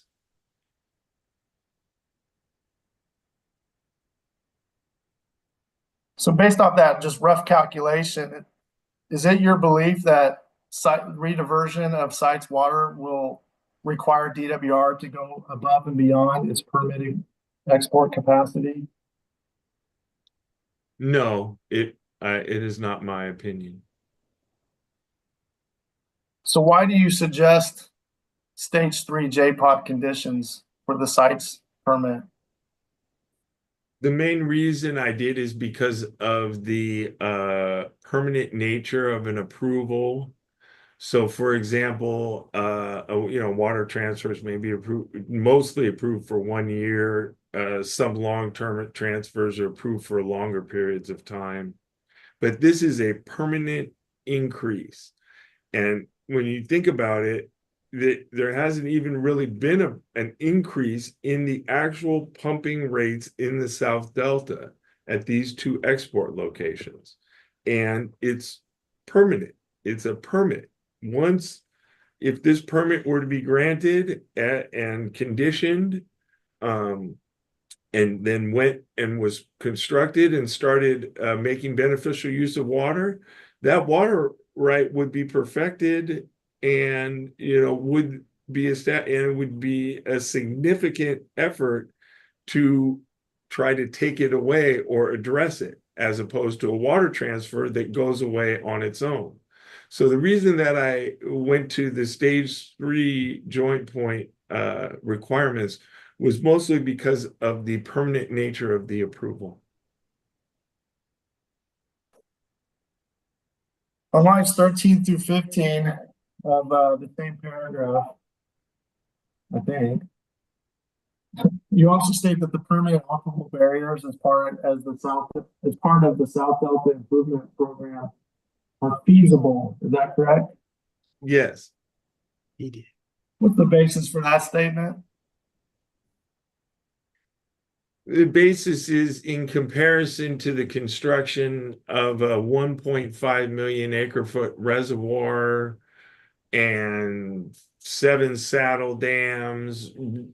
And so it basically is feasible in comparison to what would be required to construct the site's project itself. I think it certainly, if you can construct a 1.5 million acre foot reservoir and the pumping stations required to take the water up and down out of that and send it from Red Bluff and Hamilton City over to sites and then back down to where it's put back into the Sacramento River. It seems to me if you can do that, then you could certainly construct 3 operable barriers in the South and Central Delta. Can we bring up again Water Right Order 2010-0002? I believe it's DWR 3. That's what I have. I think DWR 3. Yes. Go to page 11.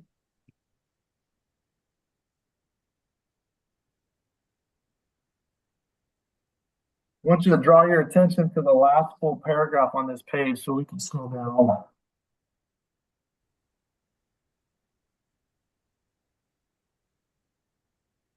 And reviewing that paragraph, do you see the last line of the paragraph stating that construction and operation of the gates has been delayed and ultimately may prove to be infeasible due to concerns about impacts to endangered species? Yes, I see that sentence. According to your understanding, have the concerns about impacts to endangered species changed since 2010? No, my response to this would be, I don't understand why a mitigation measure to an impact, which is what the South Delta, the mitigation measures for an impact, which is what the South Delta barriers are as mitigation measures to the impacts of the exports, then and at the same time, the exports are having significant impacts on fisheries. And the fisheries were doing quite well during the time that south in Delta agricultural use has remained relatively constant since nearly the turn of the century. So it's first seems obvious that the South Delta agriculture is not the reason for the fishery or concerns about impacts to endangered species.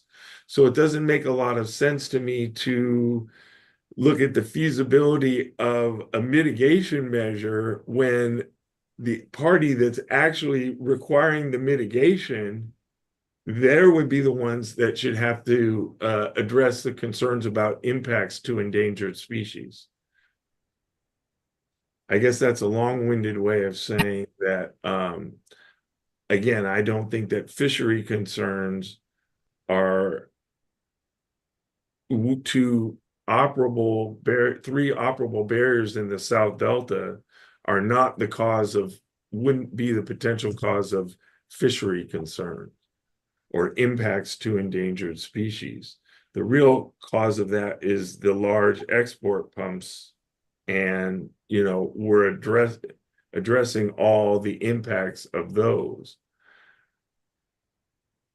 But to make that statement, you're not relying on any analysis that you've conducted or are putting yourself forward as a fisheries expert, right? Correct. And the last question. Thanks for your time. And this is it. You mentioned a model schism. I don't even know if I can pronounce it right. As an alternative model to DSM-2, correct? In your testimony. Yes.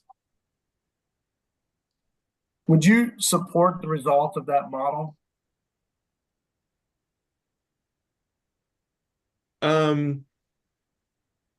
I would certainly have to take a look at it in terms of peer review and where it's at. I did go to the recent California Water and Environmental Modeling Forum and heard some talks on schism, and I'm looking forward to working with it. But I think it's still a bit premature to decide if schism is the answer, so to speak. It's certainly a next step, and I think it's going to have its drawbacks. The amount of the time that it's going to take to do a run is going to limit some of its usefulness. But yes, I think it will be an improvement over just DSM-2. But at this point in time, you're not certain. Correct. All right. Thank you so much for your time, Mr. Wilson. That's it for me. Thank you, Mr. Soderlund. All right, thank you, Mr. Soderlund. It is a good time for a break. So let's go ahead and take a 10-minute break. Well, let's round it up. We'll make a 13-minute break. We'll come back at 3:15. Thank you.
15, welcome back.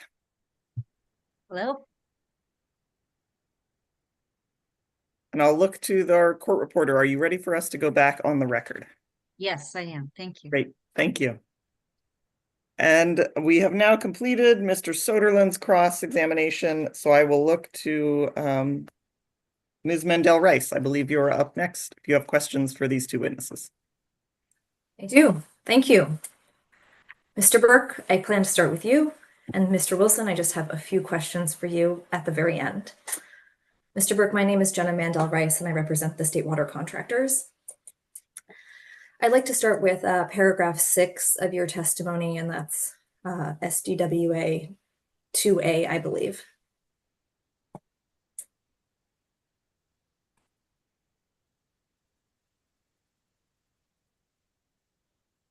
And you are on mute, but I'm hoping Ms. Mullen will pull up and it looks like she is. Sorry, I'm back.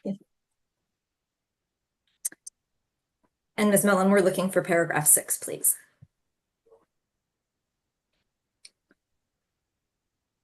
Page 4.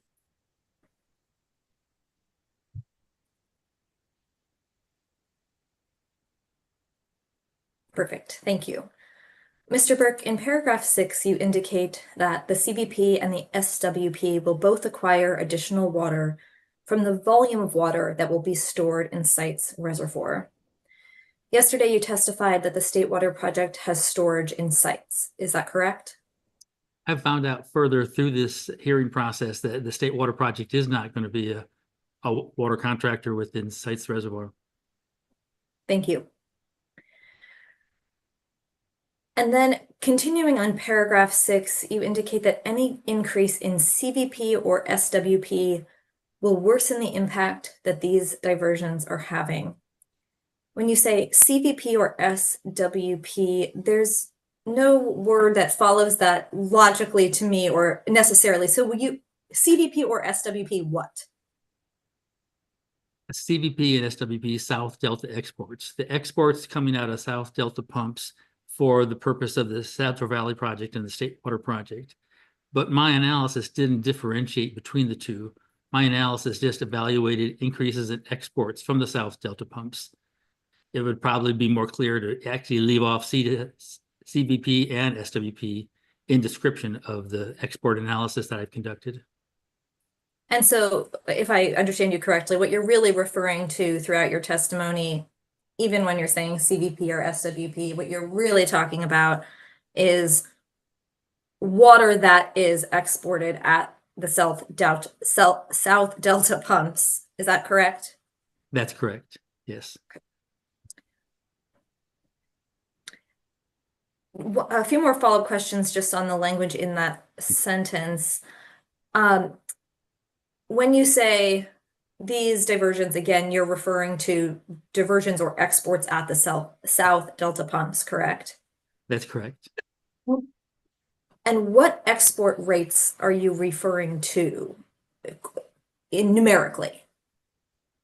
The export rates that I've referred to are the ones that are contained within the historic model that the DWR put together for the DSM-2 modeling package. I don't have the exact numbers on an annual basis or a monthly basis, but it's the actual exports that had occurred over the last few years. Are impacts from diversions the same at all export rates? And no, they wouldn't be. I'd like to go down to paragraph 7.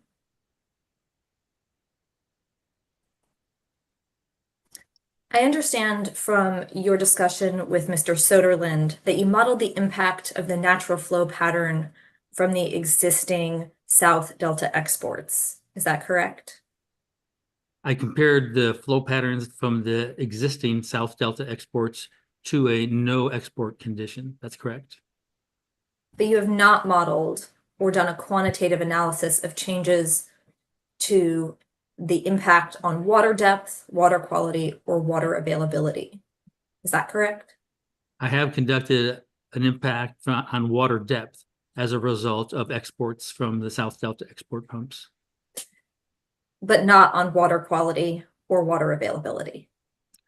We did, water availability was evaluated in terms of the sediment conditions that are occurring within the delta that are attributable to the export pumps that are discharging water outside the South Delta. But you haven't analyzed, or you haven't modeled or quantitatively analyzed the effect of the changes in flow pattern on sedimentation. No, it's more of a qualitative assessment based on first principles of what causes sedimentation and how the reversal of water would prevent sediment from leaving the delta, pulling it back into the old and middle river systems. Thank you.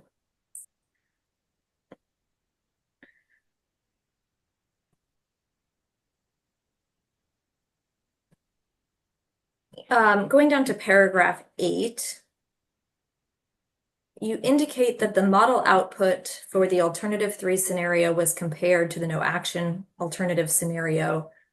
You go on to say that review of those 2 data sets showed that the alternative 3 scenario resulted in an increase in exports for both the CVP and SWP.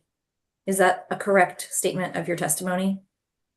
That's the correct statement of my testimony, and that was pulled from both the calcium 2 model that was provided to us by the sites project team and the DSM-2 models that were provided by the sites project team. They showed an increase in exports from both the Banks and Jones pumping plants. Do you understand that previously stored water at sites is not SWP water? I understand that now. That's correct. You indicate an increase of roughly 95,700 acre feet per year for the 2 projects. Are you aware of how much of that increase is an increase in DWR's exercise of its water rights for the State Water Project? This 95,700 acre feet is just an aggregate difference between what's included in the sites project alt 3 model for the Banks and Jones pumping plants versus the existing conditions discharge for exports from the Banks and Jones pumping plants that were shown in the NAA alternative model that they had.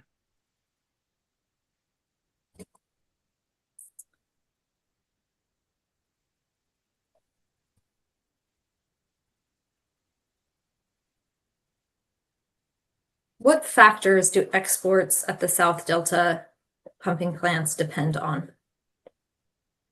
I'm not sure if I understand the question.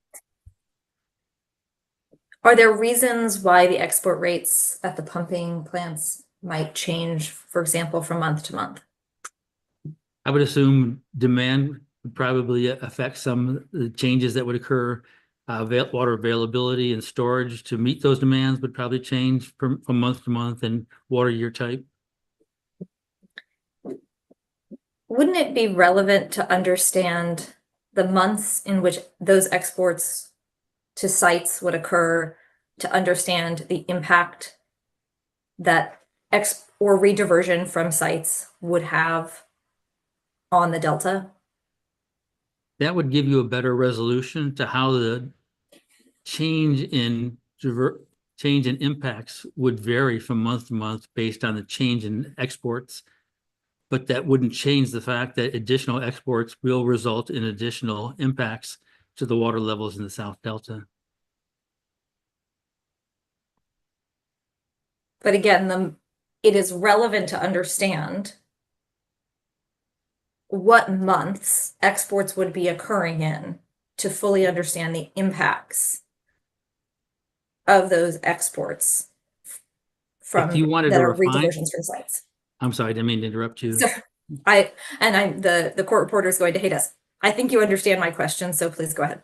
Yeah, I think that knowing a month-to-month change in exports would allow you to refine the impacts and understand how those impacts would vary from month to month, but it doesn't change the physical factors in the delta that cause the reduction in water level due to the change in impacts or due to the change in exports from the delta. During your discussion with Mr. Soderlund, you said that you didn't know what time of the year sites water would be rediverted. Is that correct?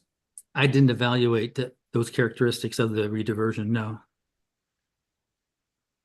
We could go to page 5, line 13, please.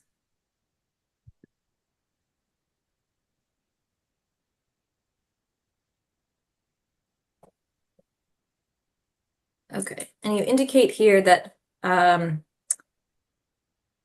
to evaluate differences between the two scenarios, you selected representative locations on Old River, Middle River, and Sugar Cut for comparison. Isn't it true that all of these locations are downstream of the temporary barriers? No. That's true, they are, as are most sites in the South Delta.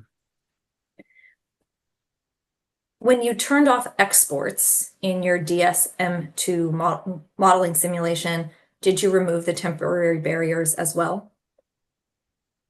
I believe we did, yeah.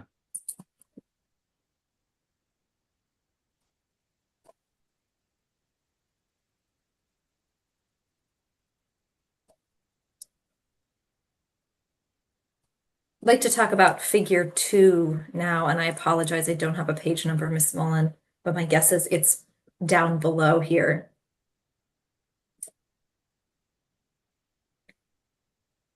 That's figure 1, so if we could keep Page 6, scrolling. page 7. Great.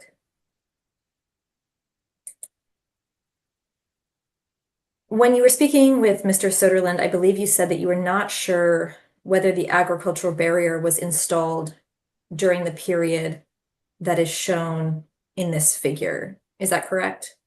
No, I said the agricultural barriers were included as they were specified in the DWR historic conditions model that's distributed with the DSM2 package.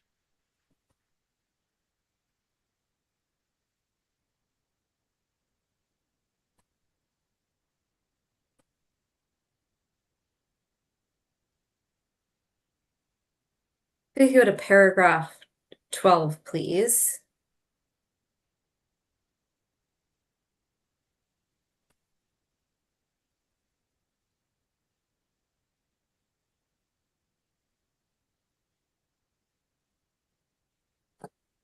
You indicate that change in flow direction and magnitude affects the movement of suspended sediment and bed load, as well as the water quality characteristics within the channels.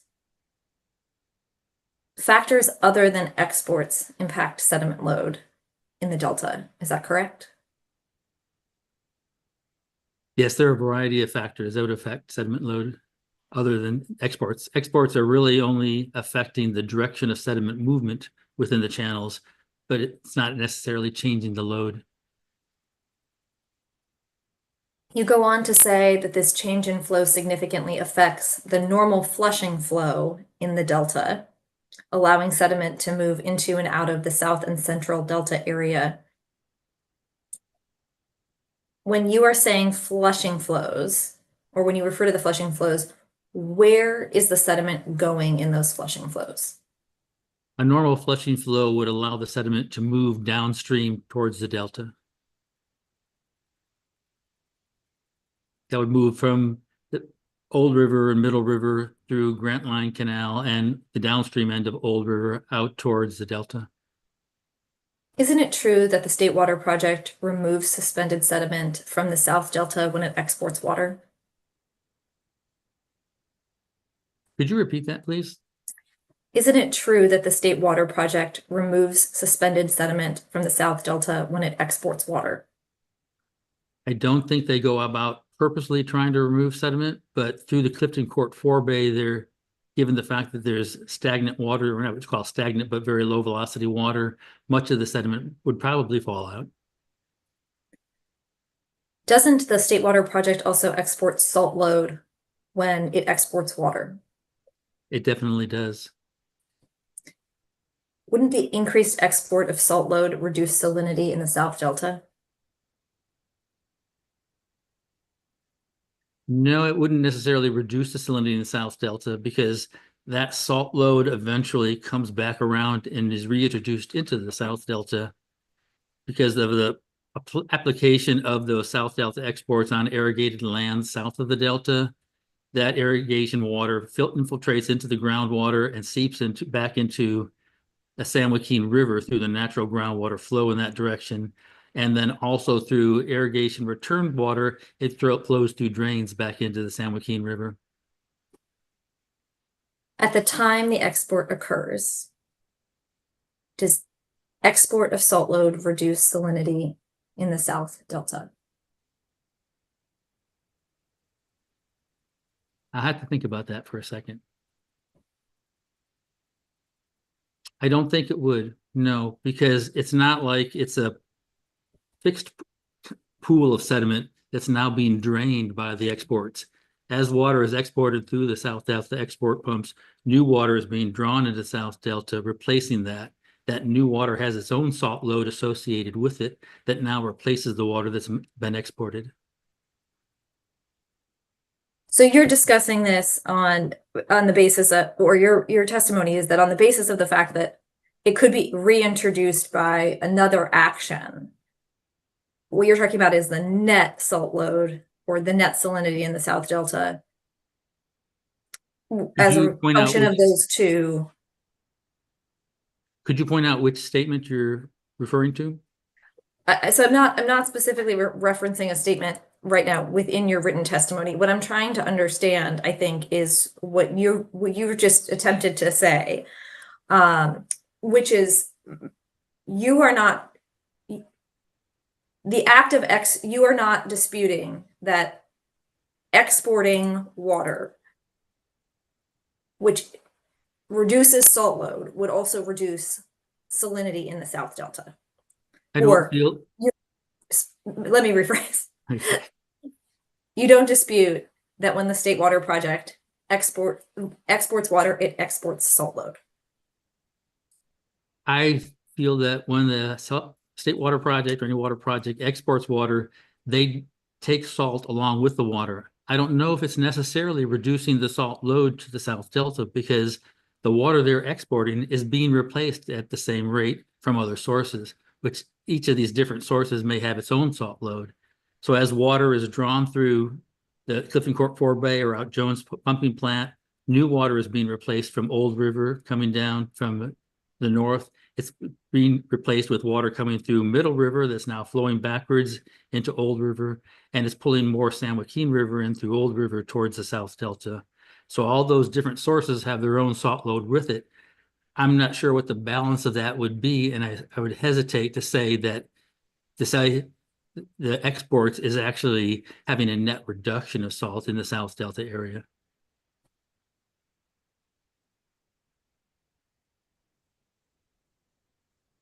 If we go to page 10 and look at table 1, please.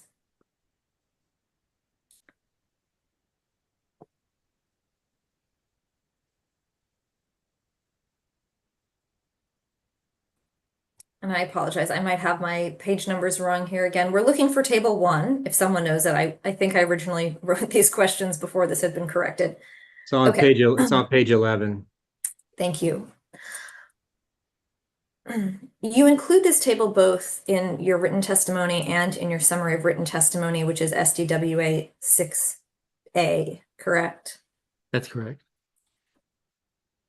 Are you aware that there are differences between this table in SDWA 2A and in your summary of written testimony? I'm not aware of that. So I will talk to you about what's in this table first. I think if we look under the row that says Old River at Tracy Road Bridge, you indicate a change of -79. Are you aware that in SDWA 6A, that cell is not negative? It is just 79.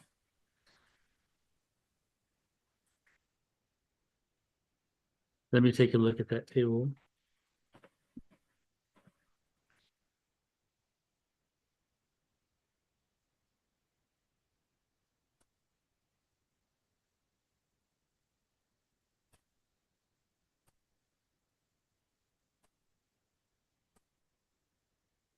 Yeah, I believe in table on, let's see, slide 15 in SWA 6A. What I did was replace the negative and positive numbers with a direction, upstream and downstream, in lieu of the negative or positive sign. But there are still negative signs in 6A, for example, on the Grant Line Canal change and the Victoria Canal change as well, Yep. I believe. So I'm Yeah. just trying to understand which of these numbers should be negative and which should be positive. The negative And so number, is negative 79 correct? let's see. Yeah, it appears that negative implies a downstream direction. And so it's increasing from 617 to 696 in the downstream direction. So that's a negative 79 feet, acre feet per day.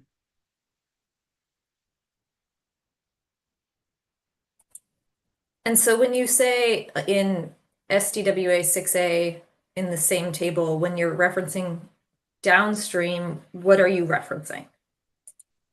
That is the traditional downstream of moving from, in this case, the San Joaquin River and the west side going east and then ultimately north to exit the delta. Okay, and then same question. So please describe what you mean by upstream as well. Upstream would be moving away from the delta in a southerly and then ultimately a western or easterly direction. Are you aware of whether the modeling runs that you did for DSM-2 are part of the exhibits that that the SDWA has produced in this hearing? I believe that they are referenced in the text with a hypertext link to be able to download the files, but I'd have to double check to see if that's correct. Okay, thank you.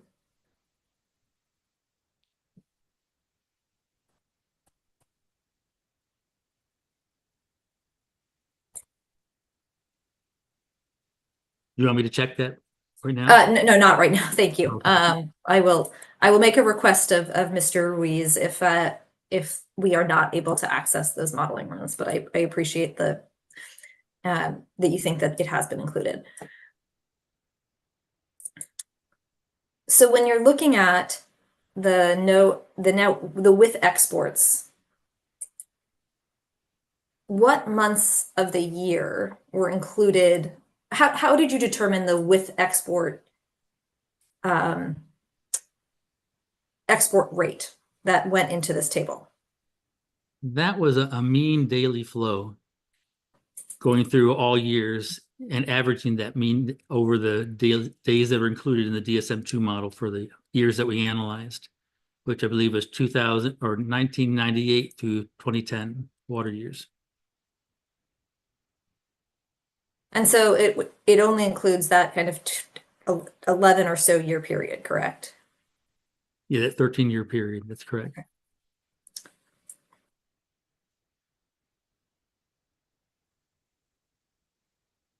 Are you aware of what year types were included in this analysis of those 13 years? Yeah, there were 2 critically dry years, there were 3 dry years, 2 below normal years, 3 above normal years, and 3 wet years.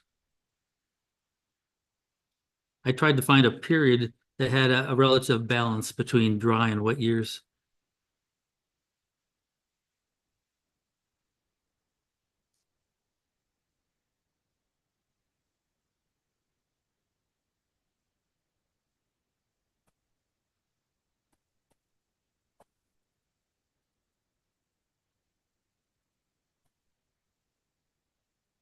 I'd like to go to paragraph 13, please.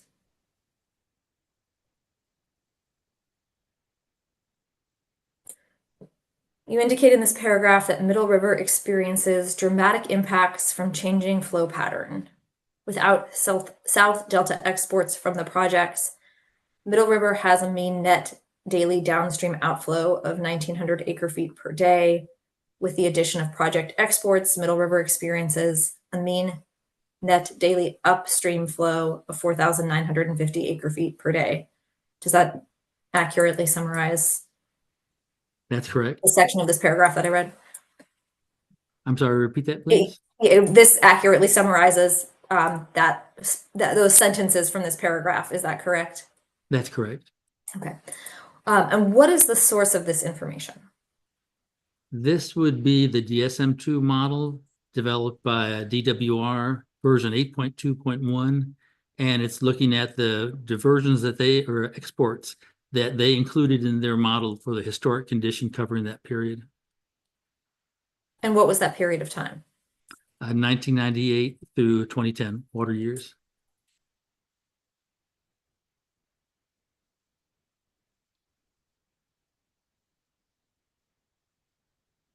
Do you happen to know what the flows on the San Joaquin River were that led to this calculation? No, I don't. And the same question for the Sacramento River. No, that wasn't involved in the calculation. Okay. And was the head of Old River barrier installed? I would have to take a look at each individual year to see if that was installed or not. I relied on DWR to provide a data set that reflected the dates and times of each installation and removal of the different barriers. And so the same would be true, for example, for the agricultural barriers. You would have been relying on DWR. That's correct. Okay.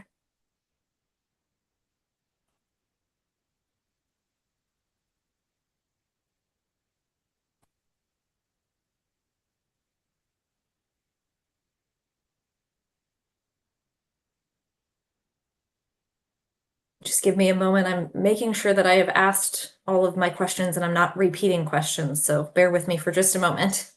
No problem. Going to paragraph 14.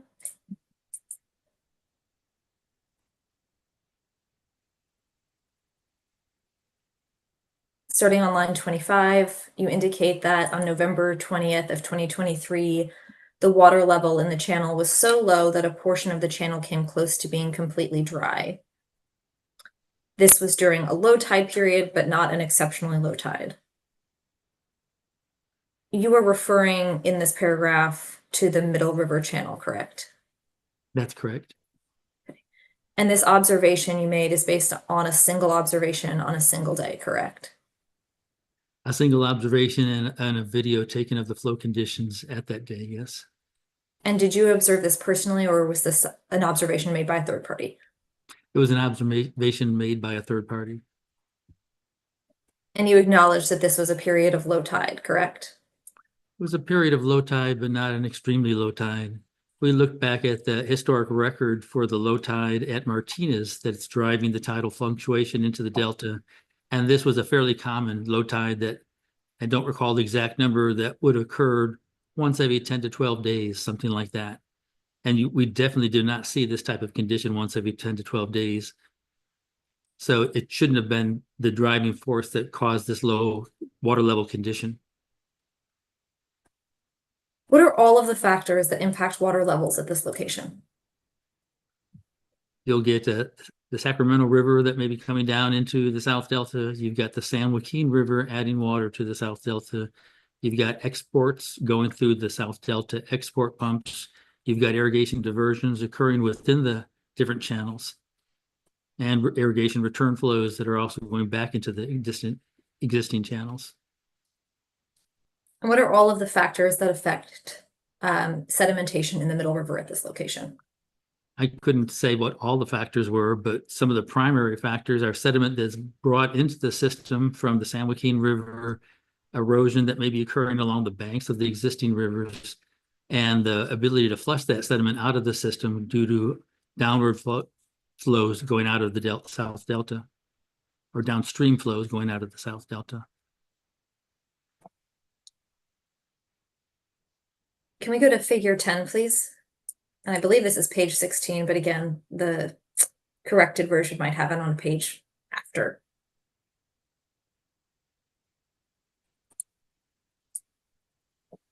This figure Is this figure intended to be the same figure that you include in the summary of your written testimony? That's correct. And through a previous cross-examination, we found out that the date on that figure heading is incorrect. That shouldn't be 2024, it's the 2023 data set.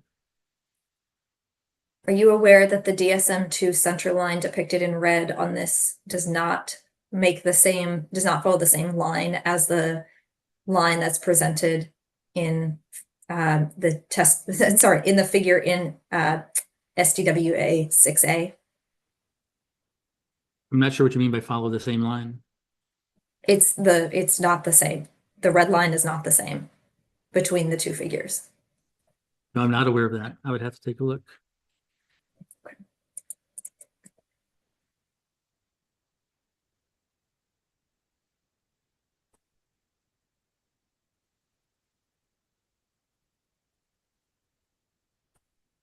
In paragraph 17,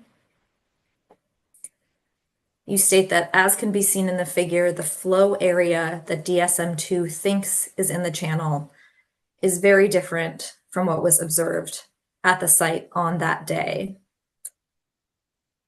And again, in this paragraph, you're referring to that November 20th, 2023 observation, correct?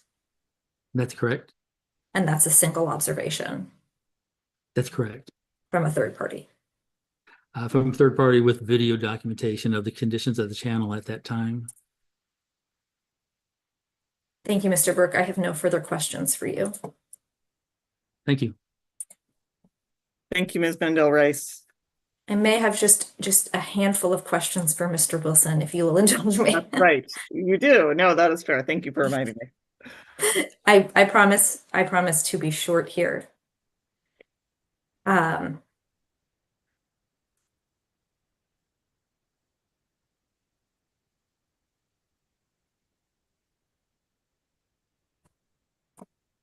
Mr. Wilson, yesterday I think you had quite a long back and forth with Mr. Ferguson regarding paragraph 10 of your testimony, and you discussed table 5-30 of AHO 72. Do you recall that Yes. interaction that you had with Mr. Ferguson? Yes. And you indicated during that interaction that there is some incidental delivery of water to the state water project as a result of sites. Do you recall that testimony? Yes, that this table shows that there is incidental change to SWP deliveries. And do you understand the reasons why incidental SWP deliveries might occur as a result of the site's reservoir? I understand the CVP, incidental CVP, a little bit better than the SWP. And the SWP incidental seems small and non-existent in certain alternatives. However, it is listed in the chart, and thus I included it in my analysis. But you understand that what that chart is showing is incidental deliveries to the state water project, and it's not deliveries of sites water to the state water project, correct? Correct.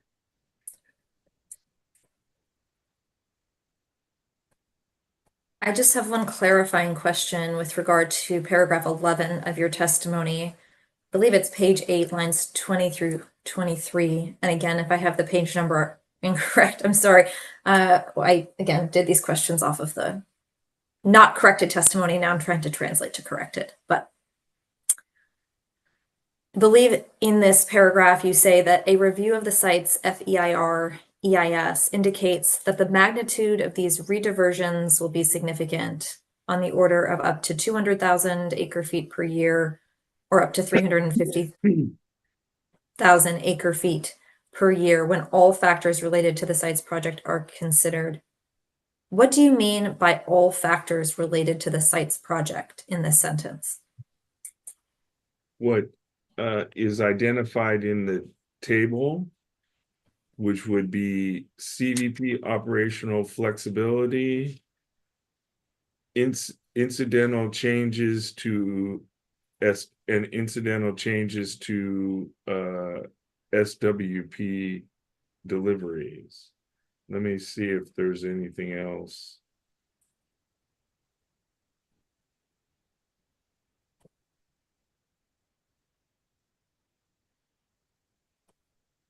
So that's mainly it. It's the incidental changes and the CVP operational flexibility.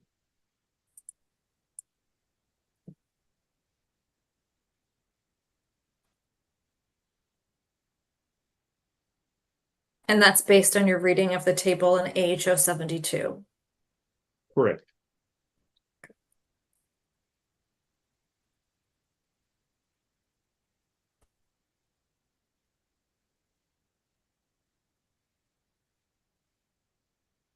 If we could go to paragraph 24, please.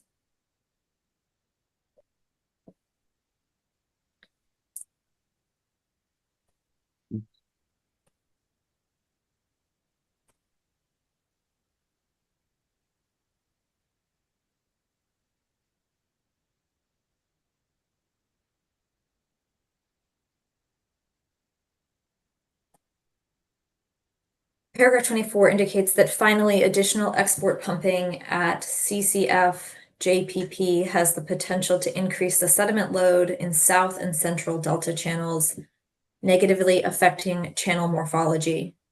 And this goes on to state later that these impacts are especially harmful to diverters along the Middle River. When you reference the Middle River here, are you talking about the location that Mr. Burke identified in his testimony? In general, yes.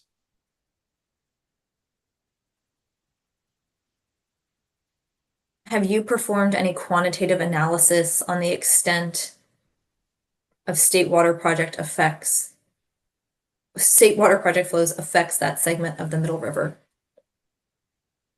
No. And have you completed any analysis of the causes of sedimentation in Middle River?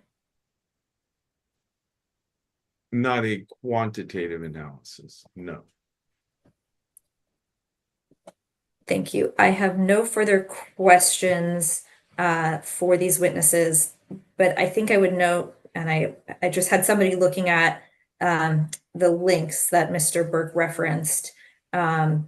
So I believe that the links that are provided in the testimony are to the general DSM-2 page, but I don't believe that they're specific to the model runs that were done by Mr. Burke. And if it would be possible, Mr. Rees, I would appreciate if we could have access to those model runs. We'll take care of that if they're not linked already. Yes. Thank you very much. I appreciate that. Thank you. Thank you, Ms. Mendel Rice. I believe, if I am not wrong, that I know we have redirect and things like that, but we've completed cross-examination of these two witnesses. I'm looking to the room. Did I miss anyone? All right. Before we get to redirect, I have not many questions, but I think I have one or two. I believe for Mr. Wilson. And some of this may not be directly related to, it's related to the discussion we're having today, but just to help me understand. And one is, what I wrote down is, what is carriage water? I generally understand it and I understand the definition, but will you clarify for me, if you can, whether carriage water includes consideration of water that would be lost to the channel from natural reasons, evaporation, it's taken up by plants, it seeps into the ground, between the point from where the water would be released, for example, from the proposed site's reservoir down to where it would be picked up at the South Delta pumps. Is that included in the term carriage water? That's a good question. And it's my understanding that in the classic definition of carriage water, that's the water that would be required to carry a unit of water across the delta without impacting EC or water quality in the Delta. I would have to double check and see if that included what you would call conveyance losses. So for example, in the channel from where the site's water were in the reservoir, as it goes through the various plumbing with it before it gets to the Sacramento River, and then gets to the Sacramento River and comes down, there may be losses there. And I would have to check and see if those are included in the carriage water calculation, or if those are kind of charged, so to speak, by DWR separately. Fair enough. Thank you. That's helpful. At least I'm on the right track here. Yes. Do you know, and maybe, but just because I gather that you have some familiarity with the Yuba Accord and how that transfer works. Yes. In that order, was there a consideration of what we're calling conveyance losses? Did that come up? Do you recall? In that order, the no, it was very specific to carriage water, and that carriage water was to be carriage water calculations, or the carriage water deduction was to be performed as a prerequisite of any diversion of water in the South Delta. And as far as I can tell, I asked for all the Yuba transfer reports and reviewed them, and in every year there was a carriage water percent noted. Thank you for that. I had a lot of my questions were asked, which is why I saved them to the end. So let me see.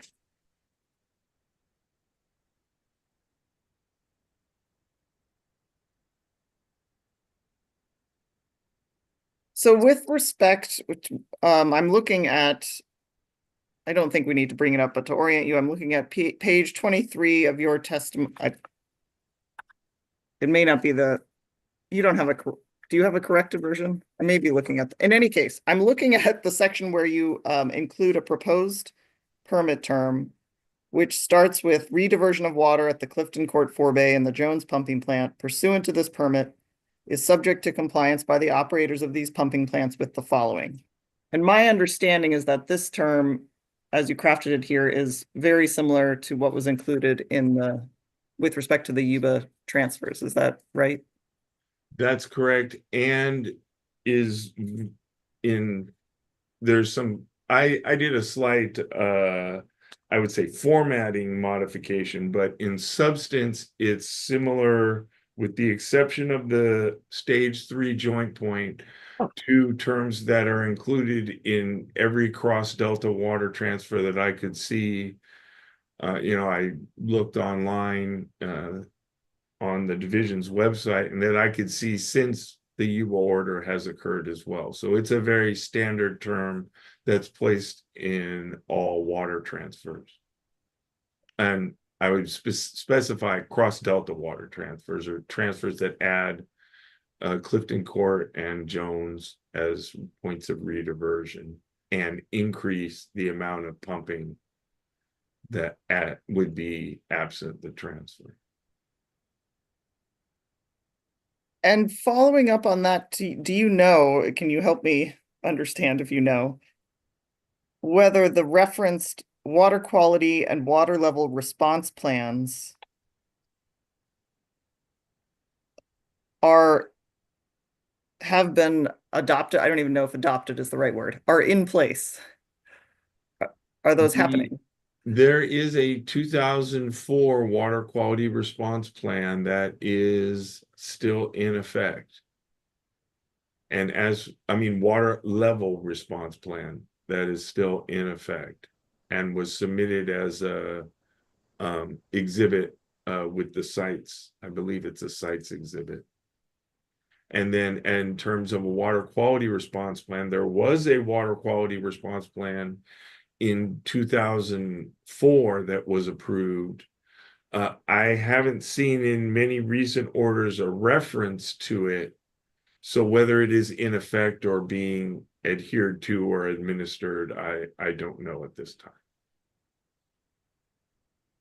And these are, to your knowledge, these are plans that were submitted, that are submitted by the Department of Water Resources and Bureau of Reclamation to who? To the water board, to facilitate joint point of diversion actions and protect the users of water within the South and Central Delta from water level or water quality impacts from that pumping or exports. And then to the extent, well, maybe you don't, this may not be a fair question. Mr. Rees, and Mr. Herrick, you're welcome to object to my questions too. But do you know if there is no, for example, water quality response plan that's in effect, does that mean that these transfers can occur without complying with any water quality response plan, I mean? Madam Hearing Officer, if you'd like me to answer that, I can. You can answer it, please. This is unconventional, but I'd like to know, this will help me. There are both water quality control plans and water level response plans. Both of them require certain things occur or be in compliance before a transfer or JPOD can go forward. And there have been times when those conditions are not met, so the transfers ceased or did not go forward. And anything else I'm saying is going to be testimony, but there's dispute about the effectiveness of those plans. And I will note that the water level response plan has 3 separate spots that deal with whether the water level is above or below a certain amount, but only those 3 spots, not the rest of the channels.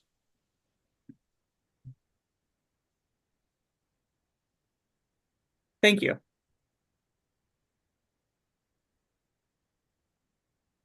And then I think, Matt, back to you, Mr. Wilson, and one of your next permit, well, I don't know if it's the next one. One of the other permit terms that you suggested, which I found, and thank you for the suggested language is very helpful and helpful for my thinking about this. The term, which is on my page 25, which may not be the most updated version, but with reference to no rediversion of water at CCF JPP pursuant to this permit is authorized pursuant to a temporary urgency change, requesting relaxation of any D1641 objectives. And my understanding, and it goes on, but my understanding of this proposed term is to say something, this is not formal, but something to the effect of no TUCPs, that the D1641 objectives apply no matter what. Is that generally your intent? You can put it in better language, but is that what you're trying to do with this? And the reason for that is because the temporary urgency changes that were approved in 2014, 15, 21, and 22 all exclude transfer water from the minimum export limits that are ordered in those orders. And so that was problematic, or something that I saw that didn't make a lot of sense to me as to why wouldn't you include all of it? When you pump water at Jones Pumping Plant, they don't turn the pump on for a little bit for CVP water and then turn it on for Sykes water and then turn it on for Yuba water. They turn it on, get the water that they can while meeting the objectives that they are that their management has advised them to meet, and calculating who's got how much water out after the fact. So I think that has to be understood, that while the a temporary urgency change is in effect, the projects may be only authorized to pump 1,500 CFS of their water, but that limit doesn't include some transfer water. And my point within my concern, at least, and the reason that for recommending this term was that sites water is not project water, that's under its own water right, and all, but would be authorized to redivert at these plants could say, well, we're transfer water too. We're not the projects. We don't have these requirements in our term, in our permit. We only, and they're specifically requesting that they only be required to not, adversely affect the ability of the projects to meet their requirements. That doesn't mean necessarily that if the requirements are changed, then that protection in those water, cases, and typically critically dry years, would not apply to the site's water, and it does not apply to transfer water, or has not in the past, or recent past.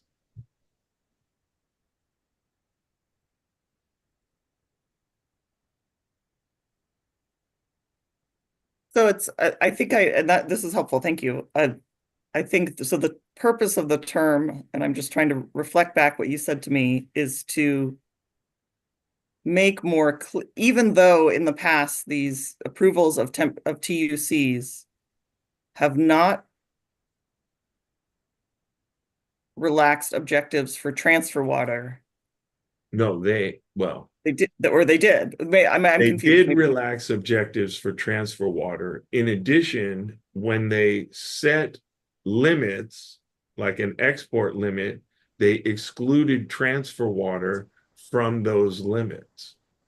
So say there's a health and safety minimum limit, the maximum pumping is export pumping is 1,500 CFS as ordered by the temporary urgency change. At the same time, it's authorizing relaxing the meeting of salinity objectives, say in the Western Delta, or X2 at Collinsville or Jersey Point. So it's not requiring as much fresh water to be released to meet fishery objectives. It's limiting exports to 1,500 CFS in response to this.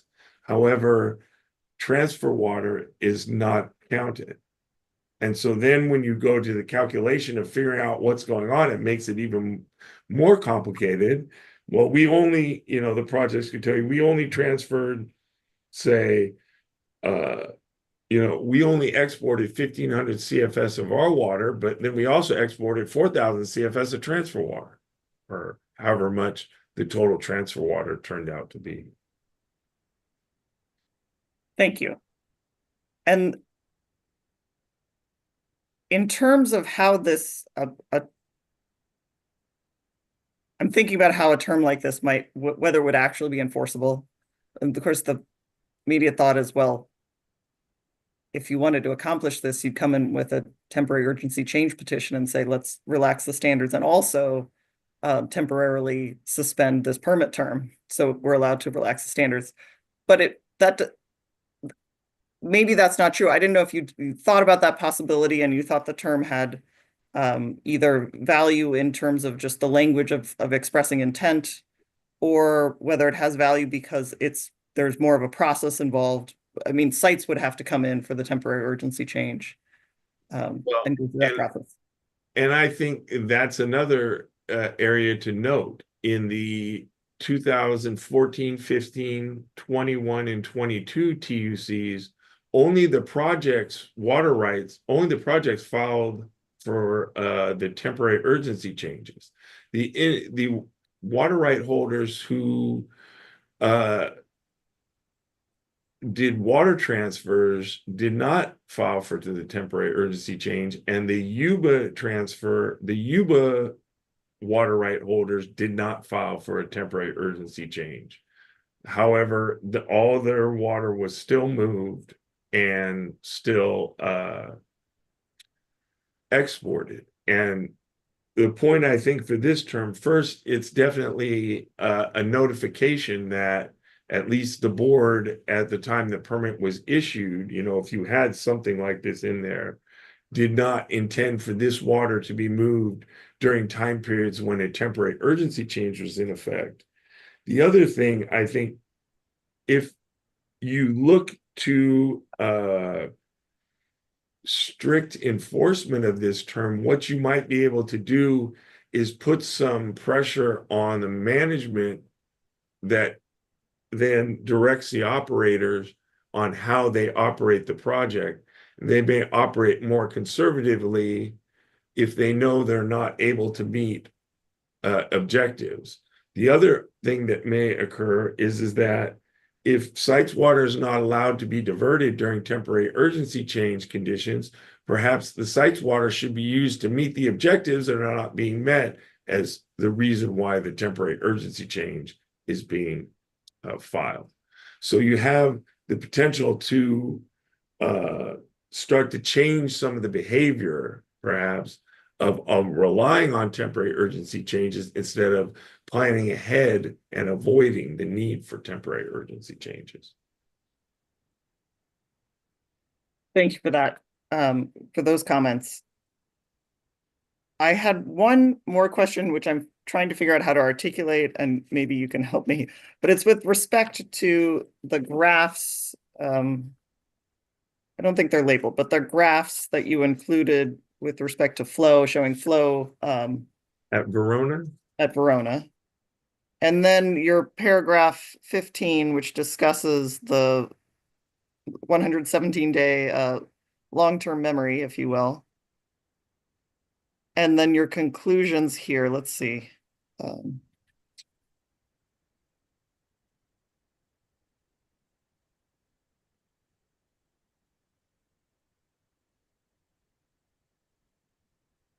What I wanted, and I don't know if you have any comments on this based on the degree of your analysis here, but I was interested to know whether, in looking at these graphs, in some cases, the last major pulse is the largest pulse, and in some cases, the last major pulse is somewhat less than prior pulses.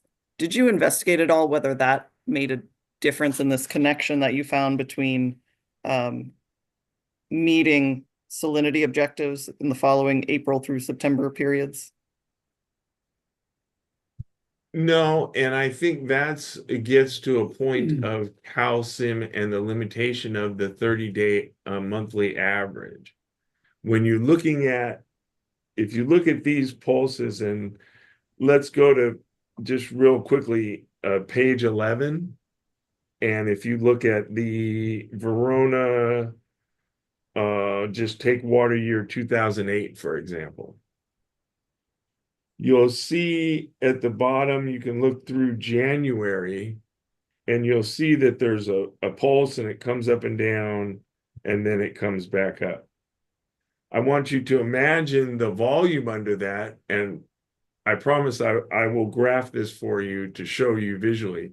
But if you imagine what those values were if they were averaged over the month, and you would get flat bump, a little higher flat bump into February, maybe about a similar flat bump into March, and then probably a dropped flat line into April. I think that the loss of that resolution is a significant concern towards the utility of the modeling. And Mr. Burke and I are trying to figure out a way to address this and do without, doing a 6-month study and trying to create a whole new DSM, a DSM-2 run that fits what we're talking about, is to try to analyze just the individual reductions of these specific sites diversions with respect to the actual flows that came down the Sacramento River, and see if that can be put into DSM-2 to show an increase in EC. And we're in the process of trying to do that. And I promise when we are done, we'll make sure the whole service list is amongst the first to know.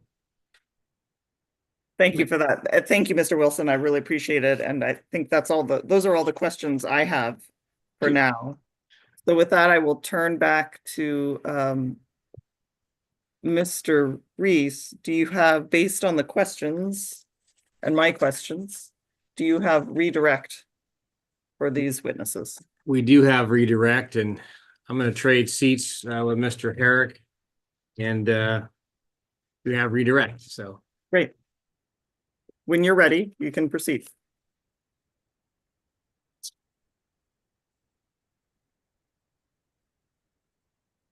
Okay, first of all, Dean's going to try to get the camera on both of us.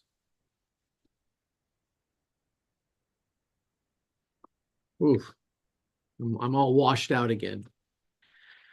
Madam Hearing Officer, I'm going to try to clarify a few things. And so there were numerous questions asked of both witnesses that dealt along the same line. So I hope the way I'm addressing this will clear that up in a much shorter manner than going through every question that was asked. But first, I want to start with Mr. Wilson and say, you received questions from, I think, all three cross-examiners, or was it four, regarding whether it's SWP water that's being exported under this proposed program, correct? Yes. And you've reviewed the list of participants in the site's reservoir project, correct? Yes. And although it does not appear to include the State Water Project or DWR, does it include state water contractors? Yes, several. And is it your understanding that sites water to any of those participants who are state water contractors, if exported, would go through the State Water Project export pumps, correct? Yes. And it would be delivered through State Water Project facilities, correct? Yes. So whether or not it's technically State Water Project water, it's water that's going through State Water Project facilities in order to be delivered to State Water Project contractors, correct? Yes. And whether or not we call that State Water Project water, does that change any of your analyses? No, not with regards to the impacts, because the legal users of water in the South Delta don't really care whose water it is or whether it was project water, natural flow, whatever. They're concerned with their water rights and their ability to divert at the time they need to divert to irrigate their crop. And Mr. Burke, you just heard the series of questions I asked Mr. Wilson, correct? I did.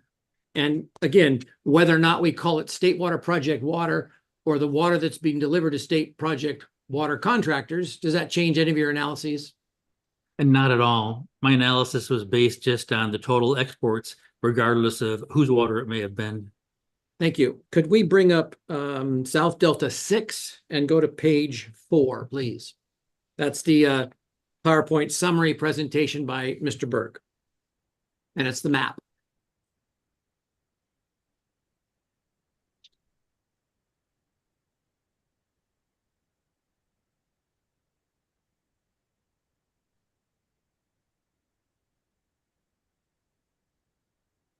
That's it.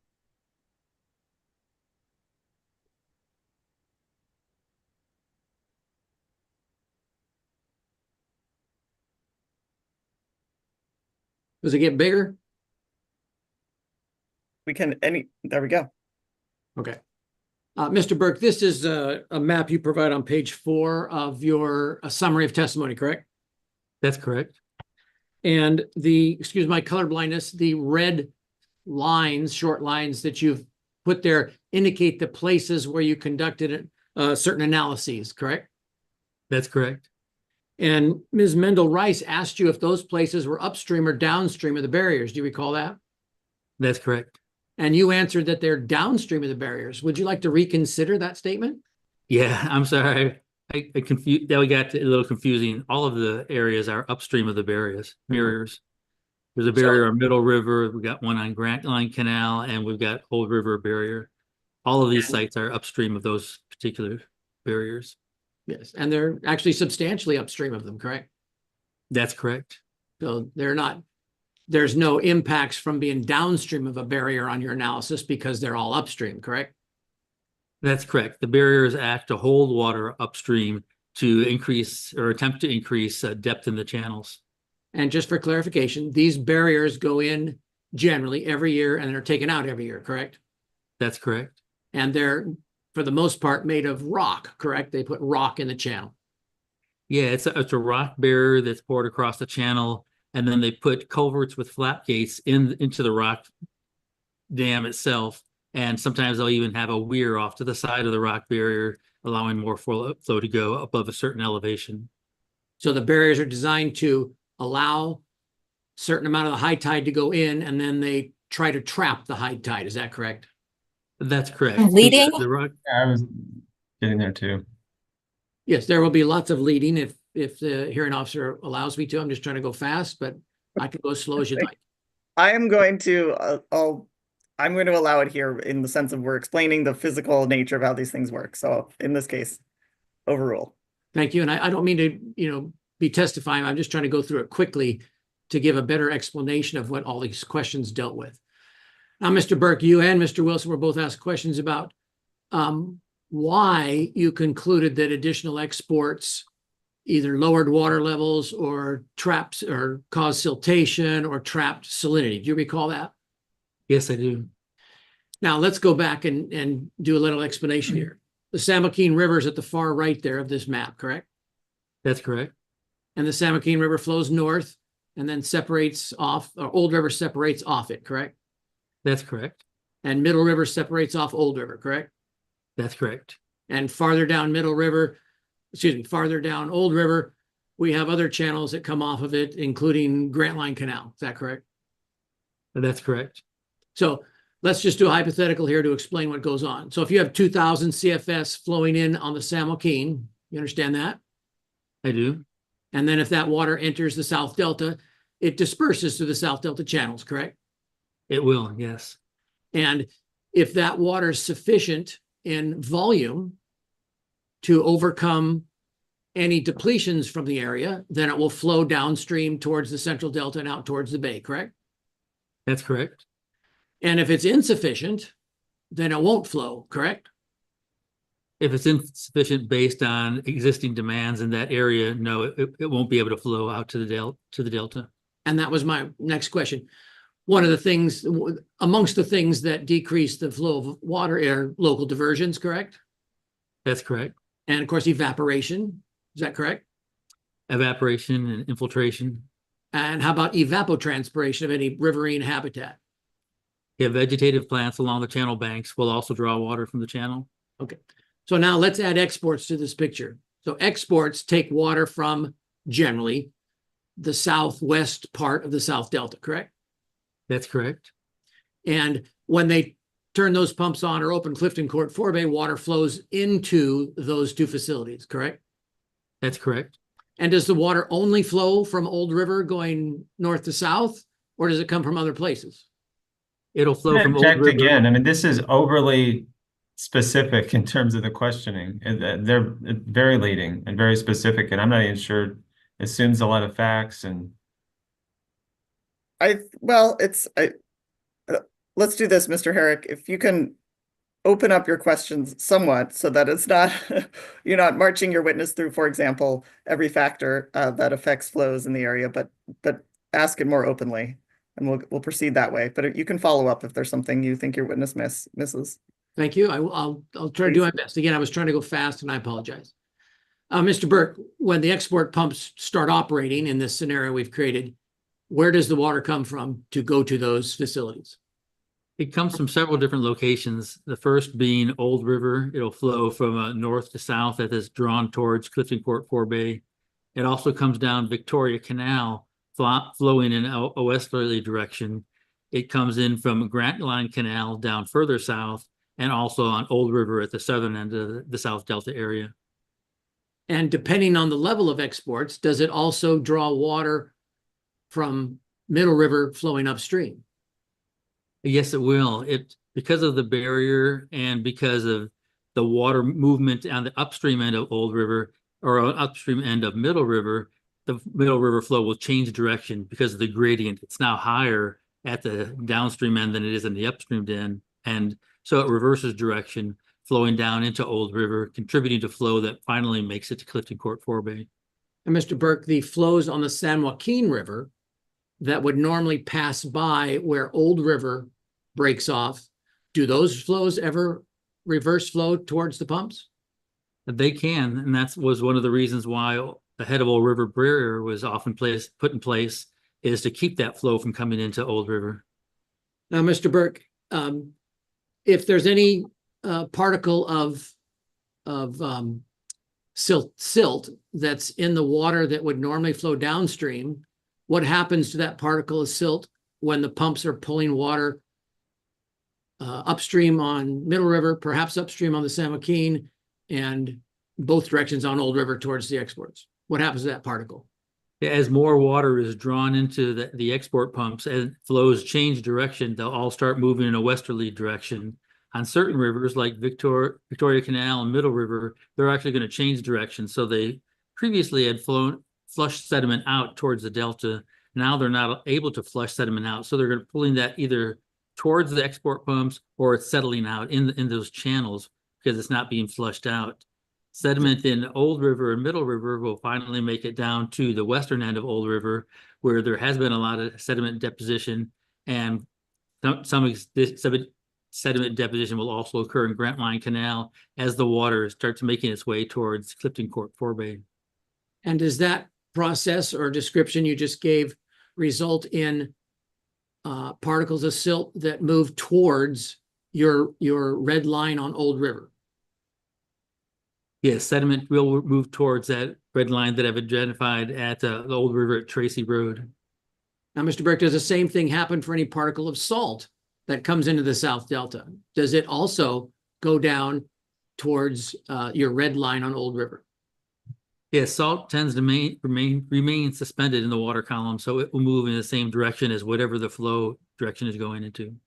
Now, Mr. Burke, any particle that's at that or around that red line on Old River, does that automatically go to the export pumps or does it slosh back and forth? Depends on the magnitude of the flow at the time. As silt is built up in that section of Old River, we don't get nearly as much flow as we used to. So there's a bit of stagnation, or sometimes you would say a lot of stagnation, depending on the gradient. And so more and more sediment is settling out. And also, since we don't have the magnitude of flow coming through that we would if the channel were open, you'll get a stagnation of flow and an increase in EC or salinity at that location. Is part of your explanation due to the fact that even with these flows that we're talking about, reverse flows, there's still a tidal flow coming in twice a day pushing against those reverse flows? Is that correct? That's correct. There will be a tidal flow coming in through the system that's felt almost everywhere within the South Delta, and that will push the water towards the upstream end of the Delta, while at the same time the export pumps are pulling it towards the west. Now that situation is referred to in many places, but one of them being the email from the water master that talked about water sloshing back and forth, correct? That's correct. Now, we just went through that analysis with particles of silt. Is there any difference between that and particles of salt? There's a little bit of difference in that the silt will settle out when the velocity slow down, whereas salt won't settle out. It'll stay suspended in the water column and increase in magnitude. And so does that salt that enters the system then accumulate generally around your red line on Old River? At that particular location, because of the gauge that monitors salinity, we've been able to verify that salt is building up at that location. Now, Mr. Burke, let's add the barriers to it. And as you said, there are 3 barriers, correct? That's correct. There's one in Old River near the CVP export pumps, correct? That's correct. There's one on Grantline Canal near Tracy Boulevard, correct? That's correct. And there's one on Middle River near its intersection with Victoria Canal, North Canal, correct? Yeah, just upstream of Victoria Canal a little ways. So does the barrier on Old River inhibit any flow downstream on Old River to the export pumps? And by downstream, I mean from, say, Tracy Boulevard down to the export pumps. It will. It's designed to try to increase the water depth in Old River because of the lowering of the stage due to the export pumps. And the only way to raise the stage in the river is to actually provide a blockage to flow in the river. So the water will pile up behind the barrier and create an increase in water surface elevation to offset the impact from the pumps.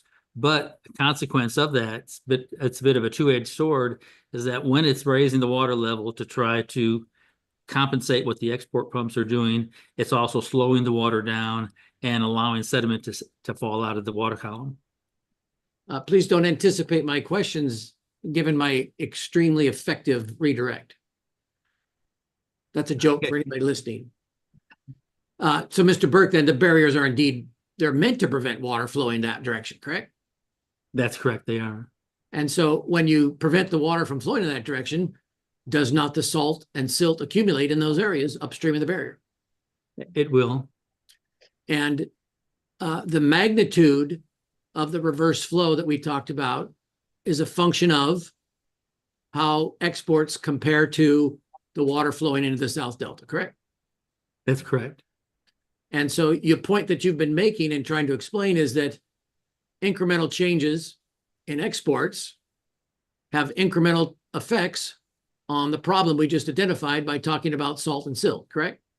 That's correct. And that's the basis of your analysis and your conclusions regarding why additional exports are of concern. Is that correct? That's correct. And Mr. Wilson, you were asked virtually all the same questions about this. Do you agree with the analysis and testimony that Mr. Burke just gave about the hydrodynamics of the South Delta? Yes. And so when you made conclusions about how incremental increases in export might affect conditions in the South Delta, is that consistent with what Mr. Burke just related? Yes. Thank you. Okay. Thank you.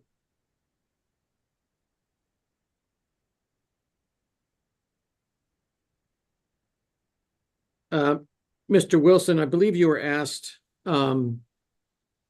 questions regarding statements in Water Right Order 2010-010, the cease and desist order. Yes. And one of those questions dealt with a statement in there that talked about the barriers have been delayed and they might not be they might not be used because of fishery concerns, correct? Yes. Are you aware that DWR is in the process of moving forward on the permanent barrier program? I was told that the first time I talked to you in January. Oh, okay. But I heard that. But yes, I have heard rumors of that. We can get DWR's witness subpoenaed for rebuttal cases to clear that up if necessary.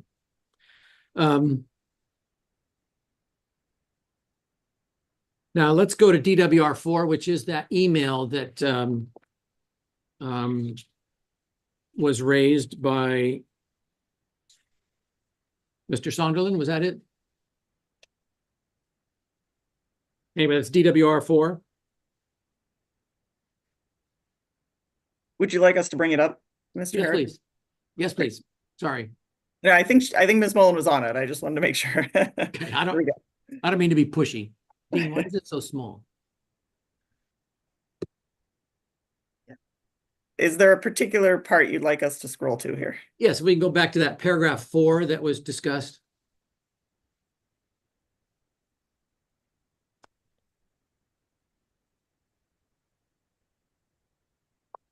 So, Mr. Wilson, you were questioned about paragraph 4 in this email that was presented to you for the first time today, correct? Yes. And the paragraph 4 describes a number of things that try to explain why there's a problem of water quality in Old River, correct? Yes. And do all those things in there confirm your description of why there's a water quality problem there? Essentially, yes. Yes. So they're not really in conflict with what you said. They agree with what you said, don't they? Yes. Now, the line below the paragraph says the decision is to not do any enforcement. You see that? Those are my words, not what it says. You see that? Yes. Now, to your knowledge, has the State Water Resource Control Board ever taken any action against the state projects for violations of the water quality standards in the South Delta? To my understanding, no. Now, they did go through 2 cease and desist processes, correct? That's correct. But those processes didn't have any sort of sanction against the Bureau DWR other than they should do other work, correct? That's correct. And do you know whether or not DWR and the Bureau complied with those CDOs? No, I do not. Okay, thank you.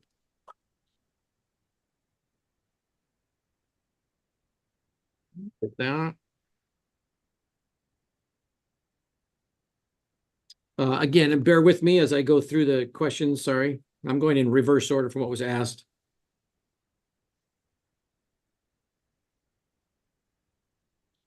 Can we, I don't remember the number, was it 271, the D1641 in that footnote? Mr. Ferguson, perhaps you can help me out.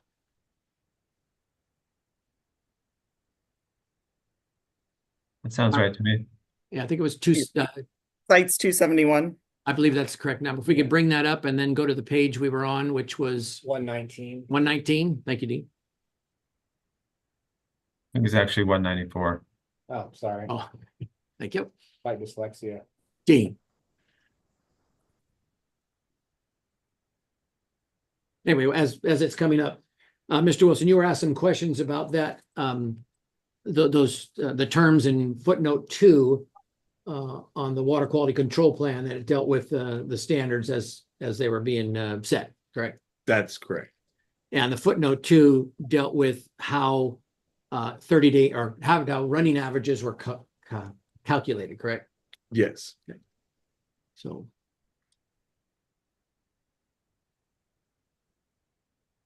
It cites 271. I'm talking to my team there. We think it cites 271.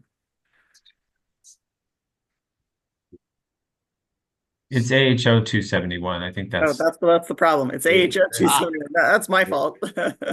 Thank you. that's right. I didn't know it anyway. That's not it. Yeah.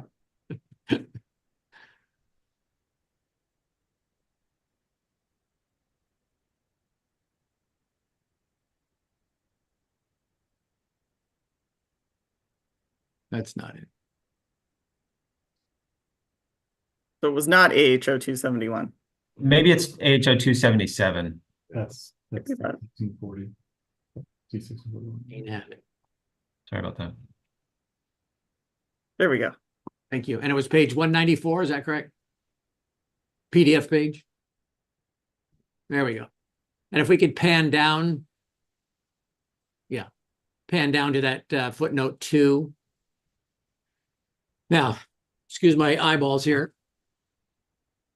The last sentence of footnote 2, Mr. Wilson says, if the objective is not met on the last day of the averaging period, all days in the averaging period are considered out of compliance. Do you see that? Yes. Now, you were asked by Mr. Ferguson the opposite of that question. You were asked about whether or not if the last day was in compliance, did it cure the prior 30 days of potential violations? You remember that? Yes. So what is your opinion on what that actually means if the final day is either in compliance and if the final day is in non-compliance? Well, my reading of that is if the final day is out of compliance, then all days in the averaging period are considered out of compliance. If the objective is met on the final day of the averaging period, that would be that it was met on that day. But that doesn't necessarily mean that the previous all the previous 30 days were out of compliance or were in compliance as well. And would you agree that that footnote says nothing about if the last day of the 30-day averaging period is in compliance? It just doesn't address that, does it? That's correct. And does that support your position you just gave? Yes. Now, in your exhibit that had the yellow markings on the water qualities, you remember that? Yes. And Mr. Ferguson focused on, I believe it was April generally of 2008. That's correct. Now, let's go back a minute. The standard at that time of 7.7 EC kicks in on April 1st, correct? Yes. So it was 1.0 EC before that, is that right? Yes.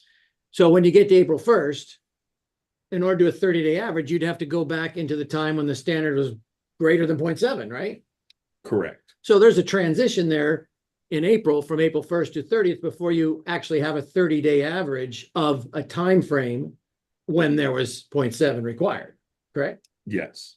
And so do you know whether or not the State Water Resource Control Board has sort of granted the projects a little a leeway in that first part of the month because it's, you know, there's a transition between 30 days that include a 1.0 and 30 days that are supposed to be a 0.7?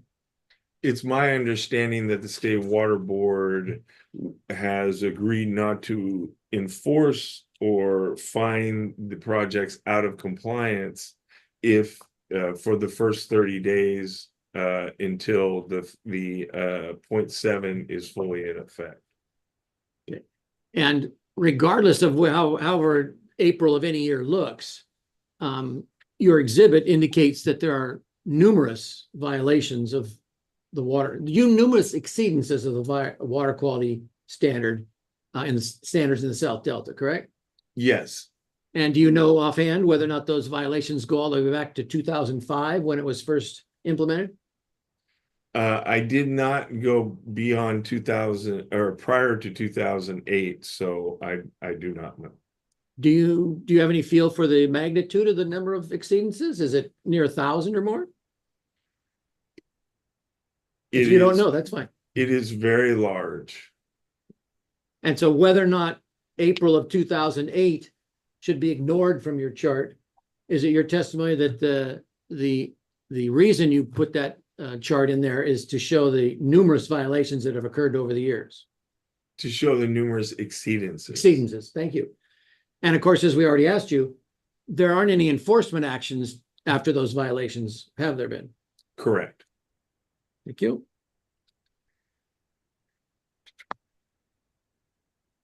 Mr. Burke, you still there? Yes, I am. You were asked some questions by Mr. Sonderlin about comparative analyses done with DSM-2. Do you recall that? Yes, I do.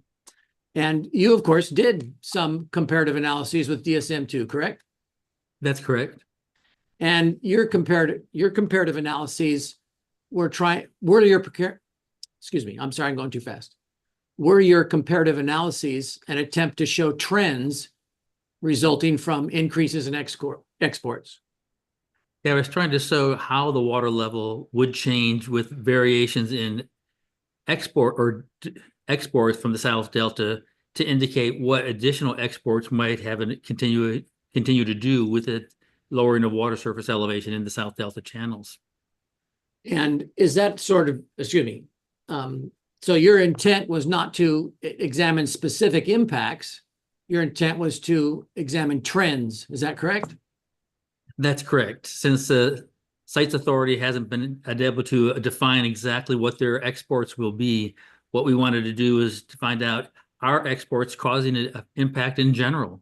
And if those exports were to increase, would that increase the impacts that we're seeing from exports? Thank you. And excuse me. One of the reasons you didn't, or amongst the reasons that you didn't do a specific analysis of impacts, does that deal with what you just said, which was we weren't provided with the specific export regime associated with sites water? That's correct. That's one of the factors that we looked at. The other factor that we took into consideration when we just analyzed the existing exports is that we knew that the site's export isn't going to be a huge export, but it will be an incremental increase in the exports. And we wanted to find out, well, what is the condition in the channels today? And will even a small incremental increase in exports result in an impact that may be felt by the farmers and agricultural users in the Delta?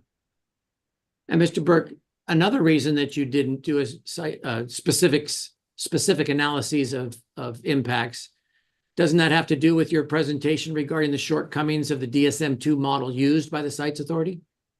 Yeah, that's one of the considerations that we have in using the DSM-2 model in general for trying to find impacts, is that since the DSM-2 model isn't reflecting the existing conditions in the channel, the impacts that are resulting from the exports may not be adequately correctly reflected within the DSM-2 model. So to look at small changes from the sites project might be masked out by the lack of adequacy in the channel definition that's presently being used in the DSM-2 model. Now, Mr. Burke, excuse me, you weren't hired by sites to examine the impacts of the South Delta from the proposed project, were you? No, I wasn't. But you have some familiarity with these proceedings, don't you, of people petitioning for water right changes or approvals? I do have some familiarity with that. And what is your understanding of who has the burden of showing whether or not the project will impact water right holders? My understanding is the projects have the burden of meeting existing water rights requirements that are in place today and that what will be in place in future periods of time. But my concern is it's not clear with the way the water right is described in the operations plan, is that once people divert water out of the site's reservoir, it's moved to another location. If they re-divert it, are they still obligated to meet that requirement of all existing water right requirements and future requirements? Mr. Burke, did you see anything in the analyses? Excuse that- me. Right, I'm sorry. objecting based on that answer. That's outside of the scope of the cross-examination. Well, I don't think it's outside the scope. He's explaining why he did his analysis and answering why the cross-examination questions, without being nasty, were critical of his approach by not being more specific. Each one of the cross-examiners asked him why he didn't do these specific analyses, and he just answered why. Well, but also, I don't know if this is sustaining or overruling the objection, but just be careful, Mr. Herrick, about asking, I think this particular witness, it's the same burden of proof issue of straying into questions about burden of proof, which I believe would be outside of his area of expertise, although I understand you're familiar with water rights proceedings generally. Thank you. Thank you for that direction. And again, he's not a legal expert, so that's just his opinion as to why he did his analysis. Anyway, I'll move on. Excuse me, Mr. Burke, you're familiar with the questions that dealt with your analyses using calcium 2 and DSM 2, correct? Yes, I am. And I'm not trying to waste time. Each one of the cross-examiners asked you questions about how that fit in and how you did that, correct? That's correct. And I believe you said that the calcium 2 produced monthly numbers, is that correct? Yes, that's the standard calcium 2 analysis period is a 30-day time step. And then somehow that calcium 2 information was put into DSM 2, is that correct? Yes, they have some type of a fitting pattern that takes the monthly data and converts it to daily data that they then use as input to the DSM-2 model. Okay. And then that monthly data, the DSM-2 data now becomes, as you said, 15-minute interval data, is that correct? That's right. The DSM-2 model takes the daily input and converts it into a 15-minute period. And then in order for their analyses, which they provided, they took the 15-minute data and came up with daily averages. Is that correct? That's correct. And then they took the daily average and they came up with a monthly average. Is that correct? That's true. Yes. And then they took 82 years of each month and then put that together and came up with another average. Is that correct? I had to come up with a mean annual monthly average for each month. That's correct. In your opinion, was that the proper way to conduct an analysis of the effects of the project? No, it kind of misses the boat in terms of what an impact is really, what a time period and impact really is covered for in the delta. When you look at impacts, you got to look at the impact of the duration and intensity.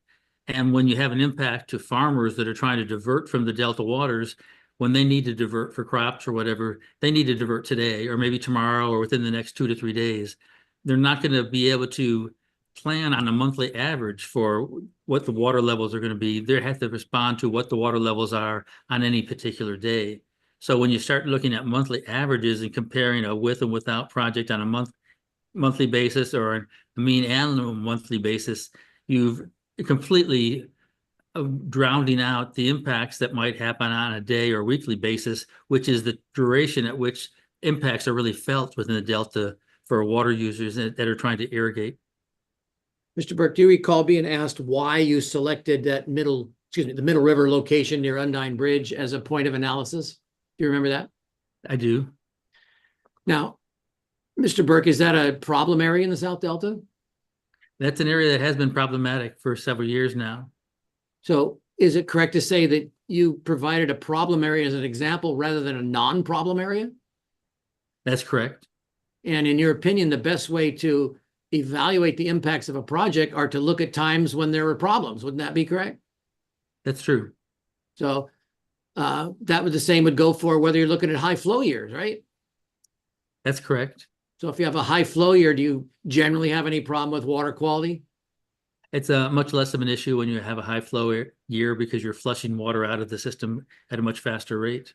So does any analysis on high flow years help in determining whether or not the project might cause harm in other years? No, it really wouldn't be of any benefit to evaluate those conditions.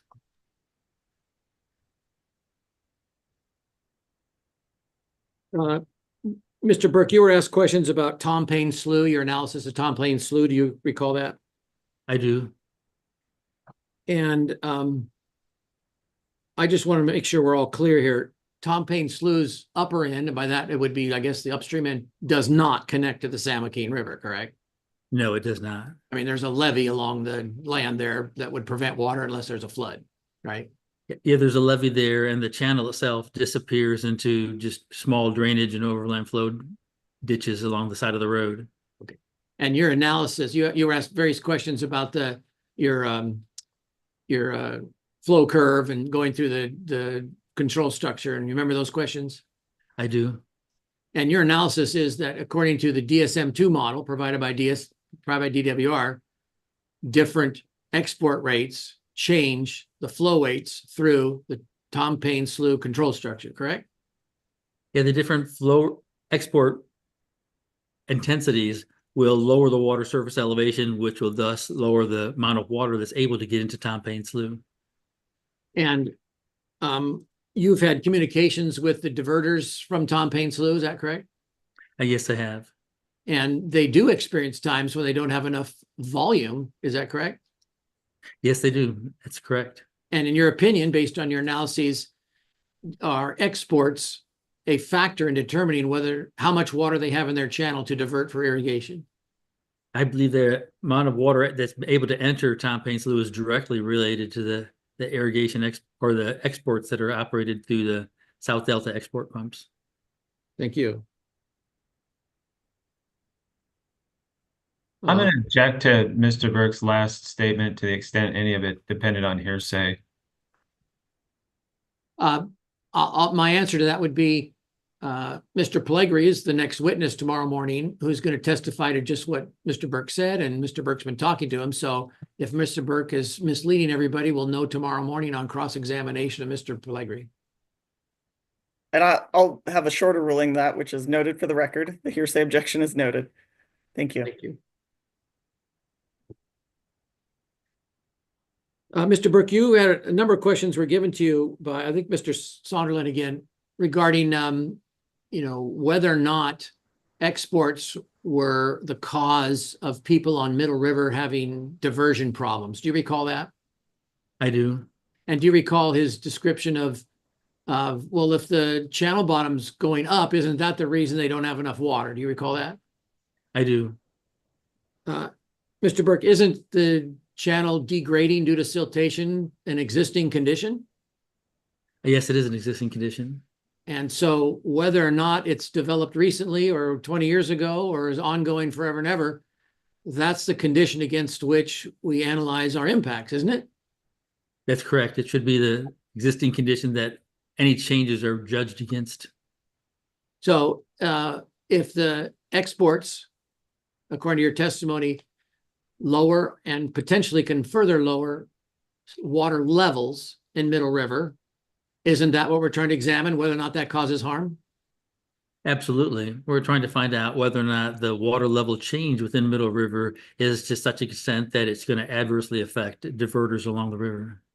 Did any of the site's testimony examine the effects of lowered water levels on diverters in Middle River, to your knowledge? To my knowledge, I didn't see any analysis or assessment of water level changes within the South Delta channels. And you were asked by, is it Miss Chester? Miss Chester, sorry if I'm getting that wrong. You were asked about does the bridge at Undine Road cause siltation in that area or exacerbate it or something? You remember that? That's correct. I do remember that. Again, Mr. Burke, isn't that the existing condition against which we're measuring impacts? That would be an existing condition. So whether or not the bridge is there, we have to deal with the conditions there, correct? That's true. That's true. But I think she was trying to get to whether or not the bridge and the pump station could provide enough of blockage within the channel that would cause siltation upstream of the bridge, which has resulted in the siltation we're seeing. And my response to that question was no, that the width of the bridge and the width of the piers and the pump station are a small percentage of the channel flow area and wouldn't provide enough of a blockage to cause any siltation to occur at that location. I appreciate that, but Mr. Herrick, I'm going Yes. to jump in with the 5-minute calls that we can wrap up with my hard stop at 5 p.m. you want me and I to feel- stop at 5 p.m. or you want me to No, end no, it? I want you to stop now, Oh, but we okay. can pick up in the morning. I'm reserving for the 5 minutes for me. Sorry. So thank you. Sorry. In the next well, I just want to say, so for tomorrow, we will pick up where we left off with redirect of this panel, Mr. Wilson and Mr. Burke. We will look if there's any additional questions based on that redirect. We will then move to, as I understand, Mr. Nomalini. Looking at the list of witnesses, it's becoming clear to me that I don't think we're going to finish on November 4th. So I want you all to look at your calendars, and tomorrow we will discuss how to add some additional time. We can look at the week of November 4th. I will note we already have our hearing day scheduled for the 4th. The AHO has another matter in the morning on the 5th, but we could pick up in the afternoon depending on scheduling. We will not have a hearing day on the 6th because that's a board meeting day, but we could also consider the 7th and 8th. And then the following week, we could consider the 12th. The Monday is a holiday, but we could consider the 12th. So please all look at your calendars. We'll discuss. We'll try to get to this first thing in the morning. And then we can also talk tomorrow about the ordering of witnesses for November 4th. We'll see where we are and how we want to handle that and scheduling related to that. Here now, Mr. Kinsey, Yes. this is John Herrick. We had previously said due to scheduling, no matter where we stood, we would like to put Richard Pellegri on Wednesday morning at 9 a.m. Do you want us to do that, or do you want us to try to delay him? Because we'd like to get him on before Mr. Nomalini. We could do, yes, that's fine. That's fine. I think you had raised that. If we can finish with this panel and then we can go directly, I think it makes sense to finish with this panel. There's not much left. And then we could go to Mr. Pellegri. We can do that. Thank you. That would, yeah. Thank you. Do that. Thank you. In the last 3 minutes, is there anything else we should try to talk about quickly before we break and meet again at 9 o'clock tomorrow morning? All right, excellent. Thank you all. Thanks. And thank you, Mr. Wilson, Mr. Burke, for hanging in there with us. I will see No you in the problem. morning. And we are adjourned. Thank you. Thank you very much.